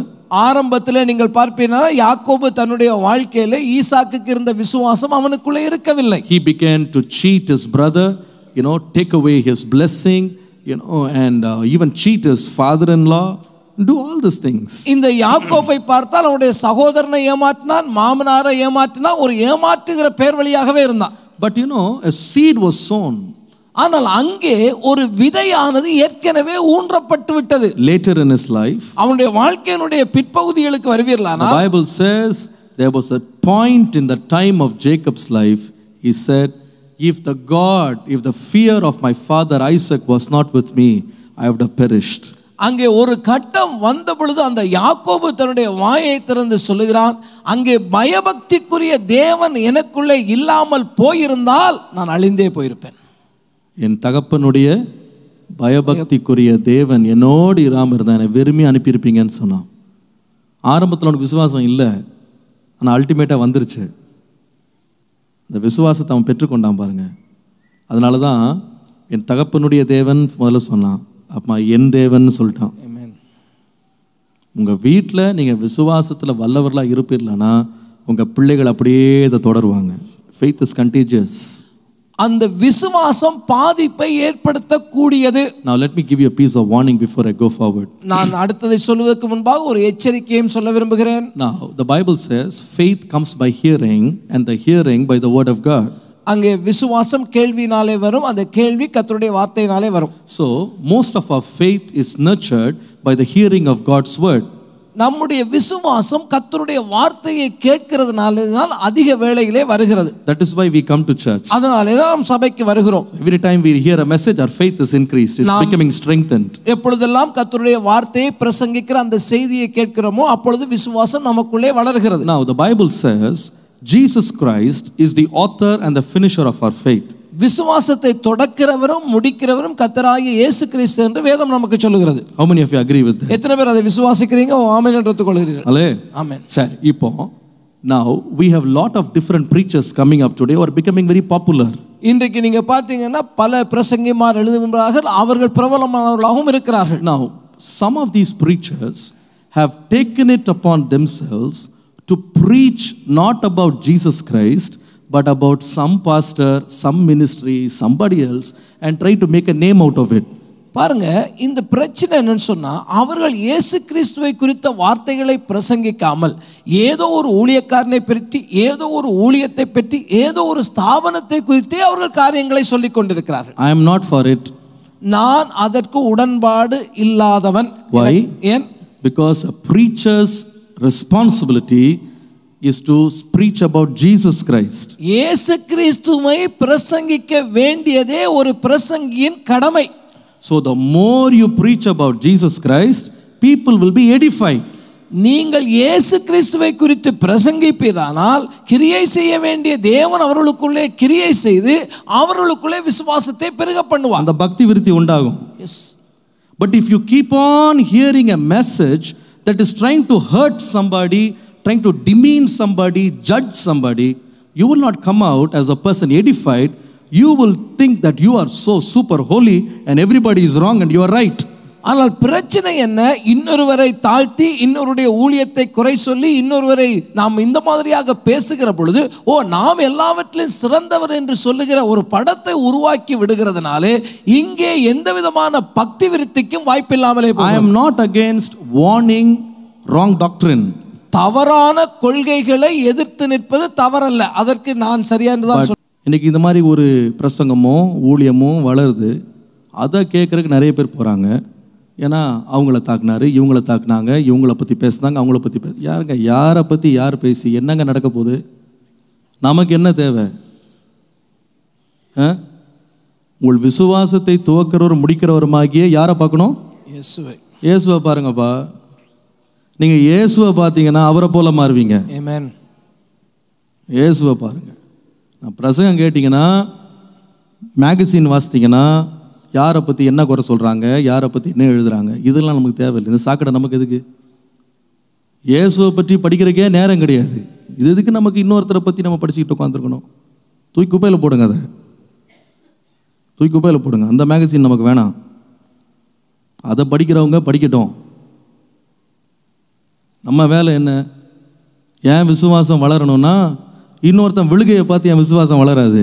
இயேசுவை நோக்கி பார்த்தா என் விசுவாசம் வளரும். ஆமென். ஹல்லேலூயா. ஹல்லேலூயா. Don't enjoy somebody's failure and try to make an entertainment out of it. ஒருவனுடைய தோல்வியிலே நாம் சந்தோஷப்பட முடியாது, அது நமக்கு தேவையும் இல்லை. Nobody is perfect. யாருமே பரிபூர்ணமானவர்கள் அல்ல. சொல்லுங்களேன், பிரசங்கம் பண்ற நான் பெர்ஃபெக்ட்டா? இல்ல. நீங்களும் கிடையாது, நானும் கிடையாதுங்க. யாருமே பெர்ஃபெக்ட் கிடையாது. ஒரே பெர்ஃபெக்ட் ஆள் யாருன்னா இயேசு கிறிஸ்து மாத்திரம். ஆமென். நீங்க அவரை பாயிண்ட் பண்ணி அவரையே பார்த்துட்டு இருங்க, அவருடைய பிரகாசம் உங்களை பிரகாசிக்க பண்ணும். ஹல்லேலூயா. எந்த மனுஷனையும் பிரகாசிக்க பண்ணுகிற மெய்யான ஒளி அவர் மாத்திரமே. இந்த மாதிரி சீடியையோ மேகசினையோ வீட்டில் வச்சு போட்டு கேட்டிங்கன்னா நீங்கள் பக்தி விருத்தி அடைய மாட்டீங்க, கரைப்பட்டு போவீங்க. உங்களை எச்சரிக்கிறேன் நான். Faith is contagious. விசுவாசம் பாதிப்பை உண்டாக்கக்கூடிய ஒரு தொற்று. அதை என்ஜாய் பண்ணாதீங்க. இன்னொருத்தரை பற்றி நம்ம குறை பேசுறத போட்டு கேட்டு கேட்டு கேட்டு 10 பேர் காப்பி போட்டு கொடுத்து இதையும் கேளு கேளு கேளுன்னு பரப்பாதீங்க. அது விசுவாசத்தை வளர்க்காது. அது என்ன செய்யும் தெரியுமா? நல்லா இருக்கிறவனையும் இடறி போக பண்ணும். நியாயம் தீர்க்கிறவர் கர்த்தர். ஆமென். அவர்கிட்ட விட்டுருவோம். ஆனால் நம்முடைய விசுவாசத்தை துவக்குகிற இயேசுவை பார்க்காம மனுஷனை பார்க்குற கர்த்தர் நம்மளை அழைக்கலை. அவரை பாருங்க, விசுவாசத்தில் வல்லவர்களாக மாறுங்க. ஹல்லேலூயா. ஹல்லேலூயா. நான் நம்ம சபையை எச்சரிக்க வேண்டியது என் பொறுப்பு. ஏற்றுக்கொண்டா ஏற்றுக்கொள்ளுங்க, ஏற்றுக்கொள்ளாட்டி இது உங்கள் பாடு. நான் சொல்ல வேண்டியது சொல்லிட்டேன், அவ்வளோதான்.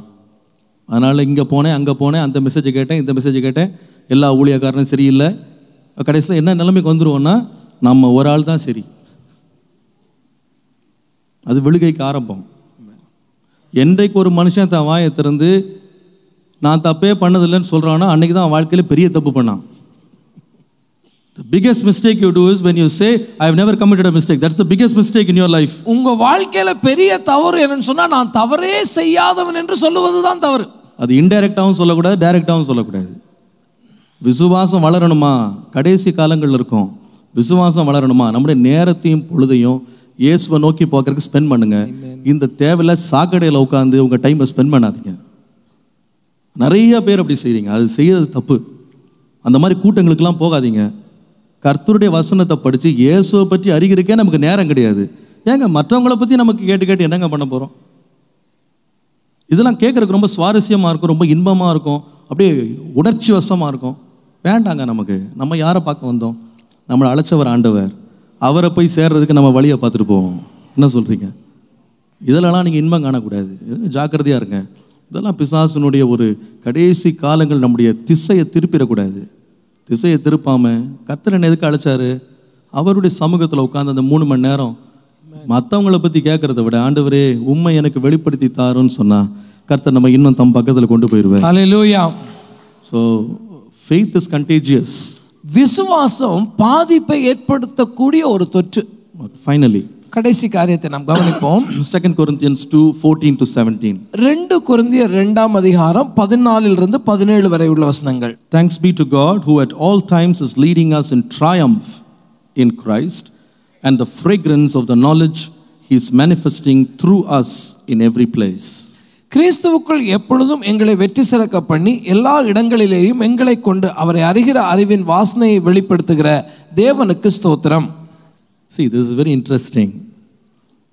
Smell is something you cannot contain with a wall. ஒரு வாசனையை சுவர்களுக்குள்ள அடக்கிட முடியாது.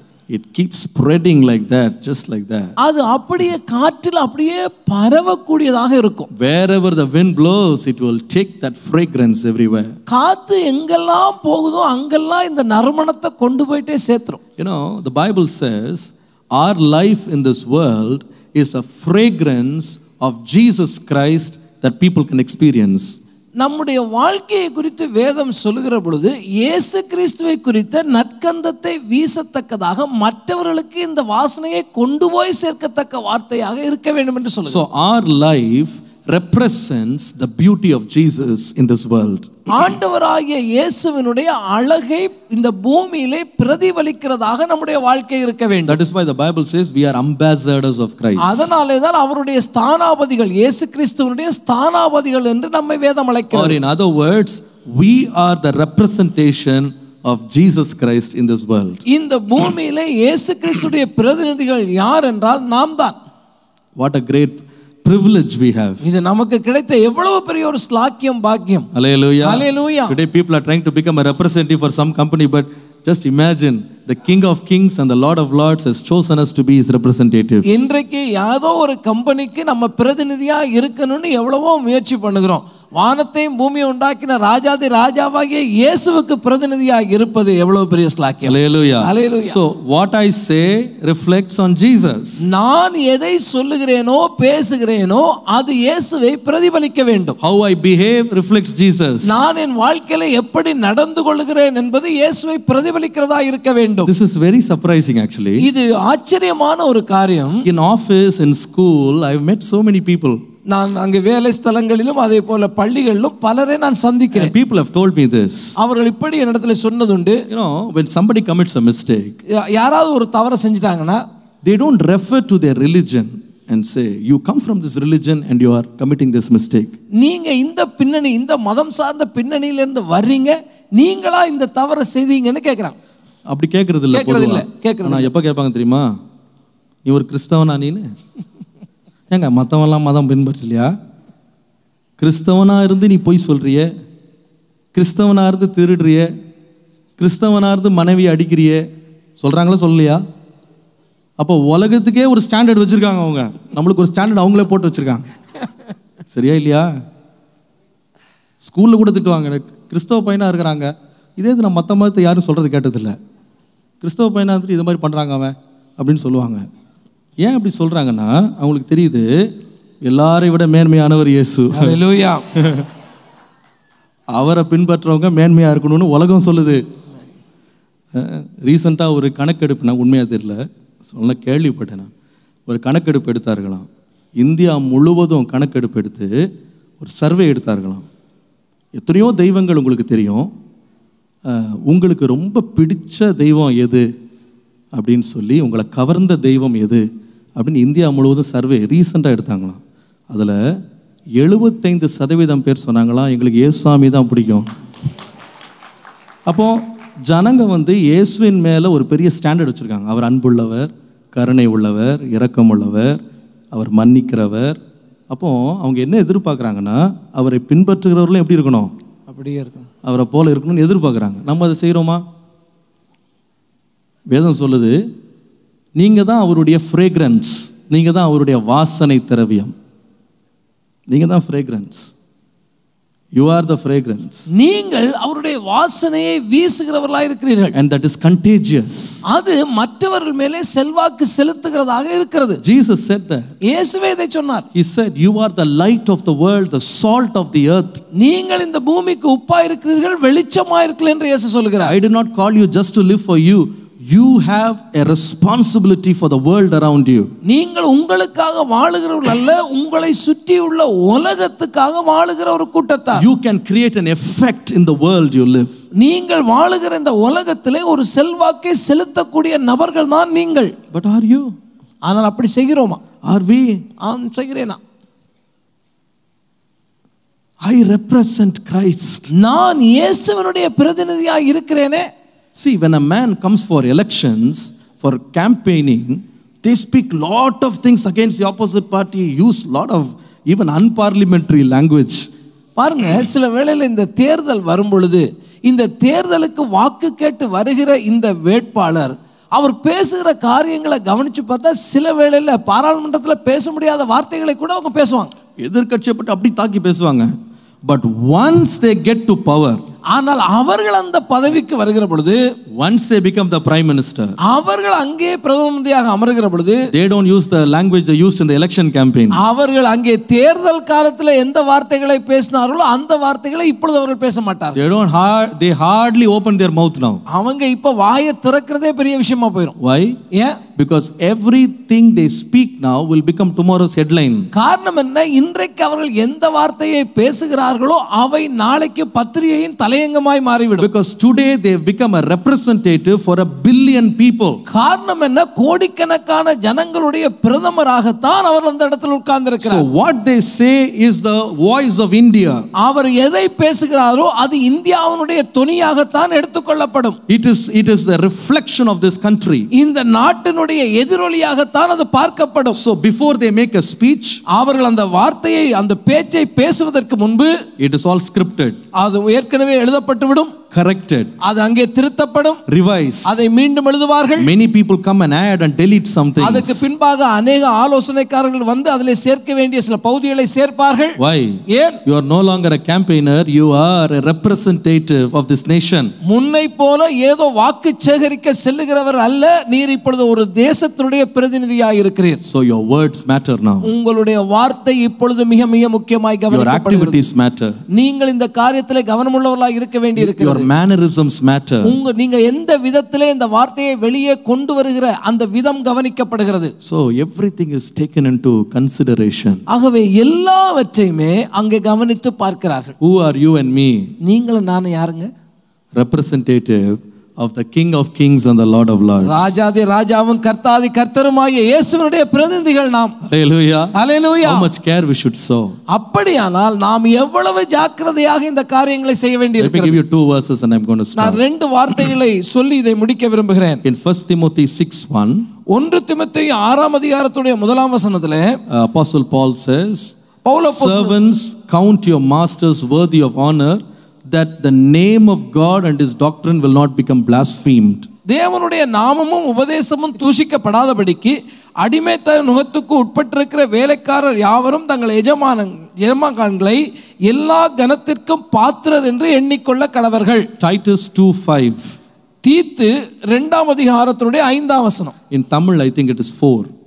4ஆம் வசனம். The wife should be discreet, chaste, keepers at home, good, obedient to their husbands, that the word of God will not be blasphemed. வேத வசனம் தூஷிக்கப்படாதபடிக்கு பாலிய ஸ்திரீகள் தங்கள் புருஷரிடத்திலும் தங்கள் பிள்ளைகளிடத்திலும் அன்புள்ளவர்களும். So what is it saying? இங்க என்ன வசனம் சொல்லப்படுகிறது? You go to work, நீங்க வேலைக்கு போறீங்க, and the way you treat your masters, அங்கே வேலையிலே உங்களுக்கு எஜமானரா இருக்கிறவரை நீங்கள் எப்படி கனப்படுத்துகிறீர்கள்? it reflects on Jesus Christ. அது இயேசு கிறிஸ்து எப்படிப்பட்டவர் என்பதை நீங்கள் புரிந்திருக்கிறதுக்கு அடையாளமாய் சொல்லப்படுகிறது. The way you treat your husband, நீங்கள் உங்களுடைய கணவர்களை நடத்துகிற விதம், it reflects on how you follow Jesus Christ. நீங்கள் இயேசுவை பின்பற்றுகிற எப்படிப்பட்ட நபர் என்பதை பிரதிபலிக்கிறது. The way you treat your wife reflects on Jesus Christ. நீங்கள் எப்படி உங்கள் மனைவியை நடத்துகிறீர்கள் என்பதை வைத்து தான் நீங்கள் இயேசுவை எப்படி பின்பற்றுகிறீர்கள் என்று அறிய முடிகிறது. The world has not seen Jesus Christ. உலகம் இயேசு கிறிஸ்துவை காணவில்லை. But they are seeing you and me. ஆனால் அவர்களோ அதே உலகம் உங்களையும் என்னையும் பார்க்கிறது. And they consider us as representatives. இயேசுவினுடைய பிரதிநிதிகளாகவே அது நம்மை பார்க்கிறது. Mahatma Gandhi was an avid reader of the Bible. வேதத்தை தொடர்ந்து வாசிக்கிற ஒருவராக மகாத்மா காந்தி இருந்தார். He declared his devotion and appreciation and love for Jesus Christ. இயேசு கிறிஸ்துவை புகழ்ந்தவராகவும் இயேசு கிறிஸ்துவை உண்மையாக ஏற்றுக்கொள்ளத்தக்கவராக இருக்க முடியும் என்றும் அவர் சொன்னார். But he said, show me one true Christian and I will become a Christian, he said. அதே காந்தி சொன்னார், ஒரு உண்மையான கிறிஸ்தவனை நீங்கள் எனக்கு காண்பிப்பீர்களானால் நான் கிறிஸ்தவன் ஆகிவிடுவேன் என்று சொன்னார். Now what is the Christian he saw? அவர் பார்த்த கிறிஸ்தவர்கள் எப்படி இருந்தார்கள்? They were white people. அவர் பார்த்தவர் வெள்ளைக்காரர்களே அவர் பார்த்தார். They had a Christian name. அவர்களுக்கு கிறிஸ்தவ பெயர்கள் இருந்தது. They did Christian marriages. அவர்கள் கிறிஸ்தவ திருமணங்கள் செய்து கொண்டார்கள். But they did not live like Christ. ஆனால் அவர்கள் கிறிஸ்துவை போல வாழவில்லை. They were looting a foreign country. அவர்கள் இன்னொரு தேசத்தை கொள்ளையடிக்கிறவர்களாய் இருந்தார்கள். They were hurting the people. அவர்கள் ஜனங்களை துன்புறுத்துறவர்களாய் இருந்தார்கள். They took away the freedom. அவர்களுக்குள்ளே இருந்த உரிமைகளை பறிக்கிறவர்களாய் இருந்தார்கள். They divorced their wives. அவருடைய மனைவிகளை விவாகரத்து பண்ணவர்களாய் இருந்தார்கள். They were disobedient to their parents. அவருடைய பெற்றோருக்கு கீழ்ப்படியாதவர்களாய் இருந்தார்கள். And he said, this is not the Christian I want to become. இப்படிப்பட்ட கிறிஸ்தவனாக நான் ஆக விரும்பவில்லை என்று அவர் சொன்னார். But the Bible says, ஆனால் வேதம் சொல்கிறது, you are the fragrance of Christ. இயேசு கிறிஸ்துவுடைய வாசனையை வெளிப்படுத்துகிற ஜனங்கள் தான் நாம். சில கார்ல உள்ள வாசனை திறமை வச்சுருப்பாங்க, பார்த்துருக்கீங்களா? நல்லா அழகாக இருக்கும். கண்ணாடியில் சென்ட் பாட்டில் வச்சுருப்பாங்க. காருக்குன்னே ஃப்ரேக்ரன்ஸ் இருக்குது. மல்லிப்பூ வாசனை, சந்தன வாசனை, ரோஜாப்பூ வாசனை, இப்படி தான். யாருக்கு என்ன பிடிச்சிருக்கோ அதை வாங்கி வச்சுக்கிடுவாங்க. கதவை திறந்தீங்கனாலே உள்ள நறுமணமாக வீசும். பார்த்துருக்கீங்களா? சரி, பார்க்கலன்னா நான் சொல்கிறது நம்புங்க, அப்படி தான் இருக்கும். சரி, நீங்கள் பார்க்குறத பார்த்து எனக்கே பயமாக இருக்குது. சரி, இப்போ உள்ளே போன உடனே அந்த வாசனை அப்படியே வரும். சில காரில் உள்ளே போனால் டப்பா இருக்கும் அங்கே, ஆனால் என்ன வராதுன்னா வாசனை வராது. ஏன் தெரியுமா? கண்ணாடி அழகாக இருக்கும், உள்ளே ஒன்றும் இருக்காது. அது எப்போவுமே வேப்பரைஸ் ஆகி காலியாக இருக்கும். அதை மாத்திரக்கு சோம்பல்ல அல்லது ஒரு முறை வாங்கினதுலேயே போதுண்டாப்பா இவ்வளோ செலவு பண்ணி இத்தனை நாளில் காலியாக போச்சேன்னு விரக்தி அடைஞ்சவங்க நிறைய பேர் அந்த டப்பா மட்டும் அழகாக வச்சுருப்பாங்க, உள்ளே ஒன்றும் இருக்காது. இதுக்கு நிறைய பேர் இந்த மாதிரி தான் டப்பாவை சுற்றிட்டு இருக்காங்க. ஆண்டவர் சொல்றார், நம்மலாம் யாரு? இயேசுவுக்கு நற்கந்தம். ஆமென். டப்பா இருக்குது, உள்ள இயேசு இல்லை, அந்த நற்கந்தம் இல்லை, அந்த அன்பு இல்லை. ஆனால் பேர் பெரிய கொட்டை எழுத்துல கிறிஸ்தவ பேர் இருக்கும். வீட்டில் இந்த வீட்டின் தலைவர் இயேசுன்னு இருக்கும், உள்ள ஒரே சண்டை, அடித்தடி கலாட்டா. இது என்னன்னா பாட்டில் தான் இருக்குது, உள்ள என்ன இல்லை. நீங்களாம் ஏன் இப்படி சிரிக்கிறீங்க தெரியல, உண்மையானமோ தெரியல. நிறைய அனுபவப்பட்டிருக்கீங்க போல இருக்கு. நிறைய பாட்டிலாக இருக்குது இப்போ சர்ச்சில், எல்லாம் காலி பாட்டில், ஒன்றுமே நிரப்பப்படலை, எப்போவுமோ காலி ஆயிடுச்சு. ஆரம்பத்தில் அப்படி விசுவாசம், அன்பு, பொறுமை, நீதி அப்படின்லாம் துடிச்சவங்க இன்றைக்கி அதெல்லாம் விட்டுட்டாங்க. இன்றைக்கி பேர் மட்டும்தான் தொங்குது, உள்ள ஒன்றும் இல்லை. ஆனால் ஆண்டவர் சொல்கிறார், நீங்களாம் யாருன்னா என்னுடைய நற்கந்தம். ஆமென். You are my scent, you are my fragrance. நீங்கள் தான் என்னுடைய வாசனை நற்கந்தமாக இருக்கிறீர்கள். எப்போ சென்ட் வரும் தெரியுமா? எப்போ வாசனை வரும் தெரியுமா? காலியாக காலியாக நிரப்பிட்டே இருக்கணும். அதை ஒரு பாட்டில் காலி ஆச்சுன்னா அடுத்த பாட்டிலில் போட்டுருவாங்க. சிலதெல்லாம் வரும், பாட்டிலாக வராது, ஒரே பாட்டில் தான் இருக்கும், ஆனால் ரீஃபில் பேக் இருக்கும். பார்த்துருக்கீங்களா? ரீஃபில் பேக் கட் பண்ணி உள்ளே ஊற்றிடுவாங்க. டப்பா அதே டப்பா தான், ஆனால் அப்பப்போ ரீஃபில் பண்ணிக்கிட்டே இருப்பாங்க. ரீஃபில் பண்ண பண்ண பண்ண அந்த வாசனை வந்துகிட்டே இருக்கும். இன்றைக்கி நிறைய பேர் ரீஃபில் பண்ணாதனால தான் ஆதியில் கொண்டிருந்த அன்பு, ஆதியில் கொண்டிருந்த விசுவாசம், ஆதியில் கொண்டிருந்த நம்பிக்கை, அந்த பொறுமை, மன்னிக்கிற சுபாவம், தயவு எல்லாம் அப்படியே காஞ்சு போச்சு. இப்போ காலி டப்பாவை உட்காந்துருக்கு. ஆனால் நம்ம ஆண்டவர்கிட்ட கேட்கணும். ஏன் சொல்லுகிறது? இயேசு கிறிஸ்துவின் அன்பு நம்முடைய இருதயத்தில் ஊற்றப்பட்டிருக்கிறது. அந்த கிருபையையும் அந்த அன்பையும் தினந்தோறும் அவர்கிட்ட பெற்றுக்கொள்ளணும். எபேசு சபைக்கு எழுதப்பட்டது, ஆதியில் கொண்டிருந்த அன்பை நீ விட்டு விட்டா என்ற ஒரு குறை தான் என்கிட்ட உங்கள்கிட்ட இருக்குன்னு சொன்னார். அப்போனா அர்த்தம் என்னென்னா, நீங்கள் நல்லா தான் ஆரம்பிச்சிங்க, ஆரம்பத்தில் ரொம்ப அன்பாக இருந்தீங்க, ரொம்ப பொறுமையாக இருந்தீங்க, சகிச்சுக்கிட்டீங்க, இயேசுவுக்கு நல்ல சாட்சியாக இருந்தீங்க. ஆனால் காலப்போக்கில் அந்த சாட்சி கெட்டு விட்டது, அல்லது சாட்சி இல்லாமலே போனது. உங்கள் ஏரியாவில் உங்களுக்கு நல்ல பேர் இருந்தது 10 வருஷத்துக்கு முன்னால், கொஞ்ச நாளைக்கு முன்னால் ஸ்கூலுக்குள்ளே என்ட்ரு ஆன உடனே everybody had a very good reputation. உங்களுக்கு உங்கள் மேலே ஒரு பெரிய ரெப்யூட் வச்சுருந்தாங்க.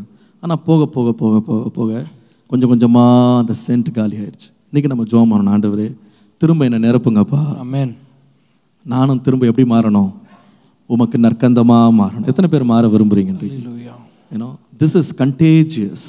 இது அந்த தொற்றக்கூடிய ஒரு காரியம். And people see us and they look at Christ. நம்மை பார்க்கும் பொழுது நம்மளே அவர்கள் கிறிஸ்துவை காண வேண்டும். நான் உண்மையாக நம்புகிறேன், பிரசங்கம் கேட்டு ரட்சிக்கப்படுறதை விட வாழ்க்கையை பார்த்து ரட்சிக்கப்பட்டா அதுதான் பாக்கியம். அல்லேலூயா. மதத்தை மாற்றி ஒன்றும் பண்ண முடியாது. மனம் மாறணும். அந்த மனதை மாற்றுறது எங்கன்னு சொன்னால், மாற்றப்பட்ட மனங்கள் தான் மனங்களை மாற்றும். உங்கள் மனம் மாற்றப்பட்டுச்சுன்னா உங்களோடு பழகிறவங்க எல்லாருடைய மனமும் மாறிடும். கர்த்தர் கிரியை செய்ய ஆரம்பிச்சிருவாரு. அல்லேலூயா. ஜெபம் பண்ணுவோமா? எழுப்பி நிற்கலாம். Let us stand up. நாம் எழுந்து நிற்போம். ஆண்டவருடைய சமூகத்தில் எழுப்பி நிற்போம். ஆண்டவரே, என்னை ஒரு வாசனை திரவியமாக மாற்றும்.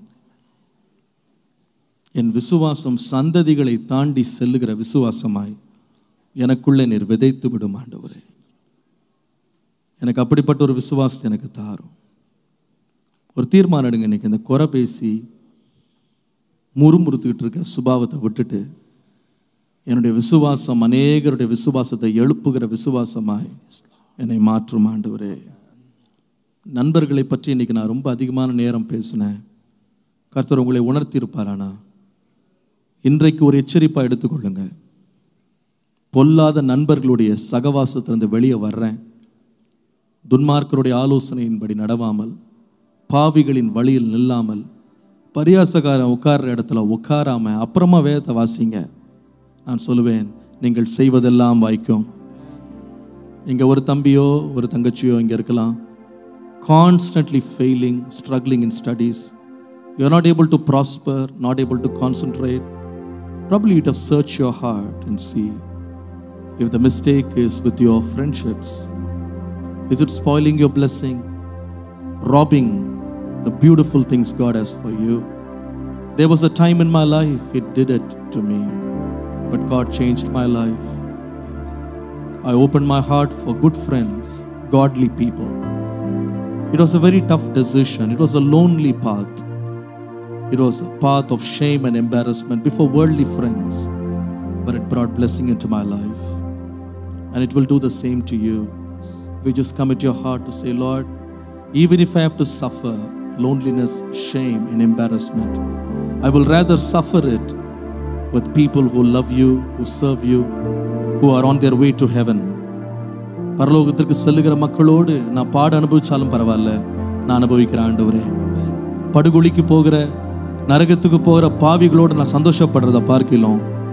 பரலோகத்துக்கு நேராய் பயணிக்கிற பரிசுத்தவான்களோடு நான் பாட அனுபவிப்பது நல்லது.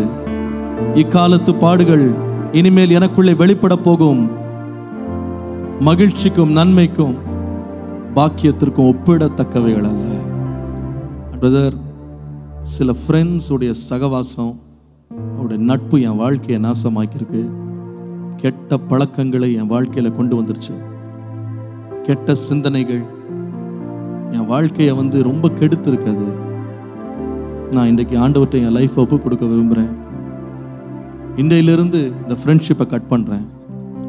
சில பேர் உங்கள் ஃபேஸ்புக் அக்கௌண்ட்லேருந்து சில ஃப்ரெண்ட்ஸை you have to remove them because their constant dirty input is corrupting your mind.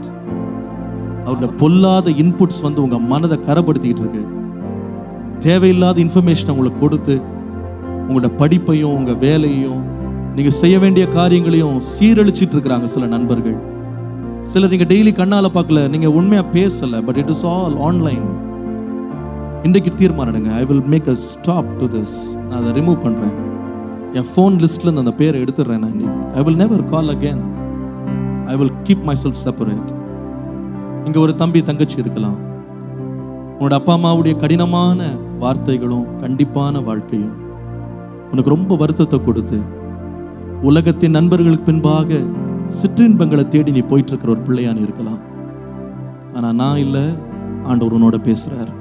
நான் திரும்ப சொல்கிறேன், 3 வார்னிங் ஆண்டவர் கொடுக்குறார். 3 வார்னிங்ஸ். அதுக்கப்புறமா உன் கண்ணு போனா ஆண்டவர் அதுக்கு பொறுப்பு இல்லை. பின்பு நீ தரிசனத்தை இழந்து மொட்டை அடிக்கப்பட்டவனா நீ பரிதாபமான நிலையில் நீ சுத்த வேண்டிய அவசியம் இல்லை. இந்த ஆலயத்தில் இன்றைக்கு இந்த வசனத்தை கேட்கணும்னு கர்த்தர் உன்னை கொண்டு வந்திருக்கிறார். இன்றைக்கு உன்னை கர்த்தருக்கு ஒப்பு கொடுத்து இந்த கெட்ட சகவாசங்கள்லேருந்து என் வாழ்க்கையை நான் விடுவிக்கிறதுக்கு நான் தீர்மானம். எல்லாரும் கண்களை மூடுவோம். தயவுசெய்து கண்களை திறக்காதீங்க. பிரதர், எனக்கா நீங்கள் ஜெபம் பண்ணுங்க. இன்றைக்கு நான் இந்த கெட்ட நண்பர்கள்ட்ட நான் விடுதலை பெற விரும்புகிறேன். நான் தீர்மானம் எடுக்கிறேன். நான் திரும்பி அங்கே போக மாட்டேன். எனக்கு ஒரு விடுதலை வேணும். இந்த கர்த்தருடைய ஆலயத்தில், கர்த்தருடைய சமூகத்தில் இந்த அடிமைத்தனத்தை நான் கர்த்தருக்கு ஒப்பு கொடுத்து அந்த நண்பர்கள்ட்ட இந்த விடுவி ஆண்டவரே நான் கேட்கிறேன். கர்த்தர் ஜெபத்தை கேட்கிறவர் நிச்சயமா இன்னைக்கு விடுதலை தருவார். அப்படிப்பட்ட பெரியவங்களா இருக்கலாம். சில பேர் பாருங்க, வாலிபர்களா இருக்கணும் இல்ல, குடிகார நண்பர்களோட உட்கார்ந்து அவங்களோட பேசி சாப்பிட்டுக்கிட்டு சுத்திக்கிட்டு உங்களுக்கு அந்த குடி பழக்கத்திலிருந்து விடுதலை கிடையாது. நீங்க குடிச்சிட்டு உட்காந்துருக்கீங்க, அருவருப்பான காரியங்களை செய்றீங்க. கர்த்தர் பார்க்கிறாரு, அதுல விடுதலை வேணும் உங்களுக்கு. அந்த ஃப்ரெண்ட்ஷிப்பை கட் பண்ணுங்க, உங்கள் வாழ்க்கை செழிக்கும். கண்களை மூடுவோம். இதுவரைக்கும் இந்த வசனத்தை கேட்டுட்டு, ஆண்டவரே என் வாழ்க்கை இன்னைக்கு நான் உங்களுக்கு சப்மிட் பண்றேன், இந்த கெட்ட நண்பர்கள் எனக்கு விடுதலையை தாரும், நான் இன்றைக்கு இந்த பகுதியை உங்களுடைய கரத்துல கொடுக்குறேன்றவங்க யாரும் கண்ணை திறக்க வேண்டாம். கை தூக்குங்க. உங்களுக்கு நான் சும்மா பண்ண போறேன். I want to get rid of these bad friends. Don't be ashamed. Don't be ashamed. கையை நல்லா தூக்குங்க. இயேசுவுக்கு தெரிகிற மாதிரி நீங்க தூக்கும் போது கர்த்தர் அந்த கரத்தை பிடிக்கிறார். அந்த கரத்தை ஆண்டவர் பிடிக்கிறார். இப்பொழுதே உன் மேல் ஒரு வல்லமை இறங்கி வருகிறது. உன் மேல் ஒரு வல்லமை இறங்கி வருகிறது.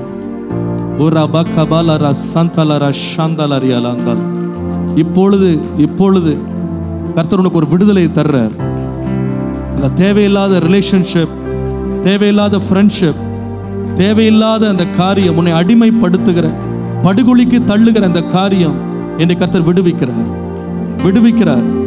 ஓ ரபாலா ரபா ஷபாதா லபாந்தாலா. கை தூக்கி ஆண்டவர்கிட்ட மன்னிப்பு கேளுங்க.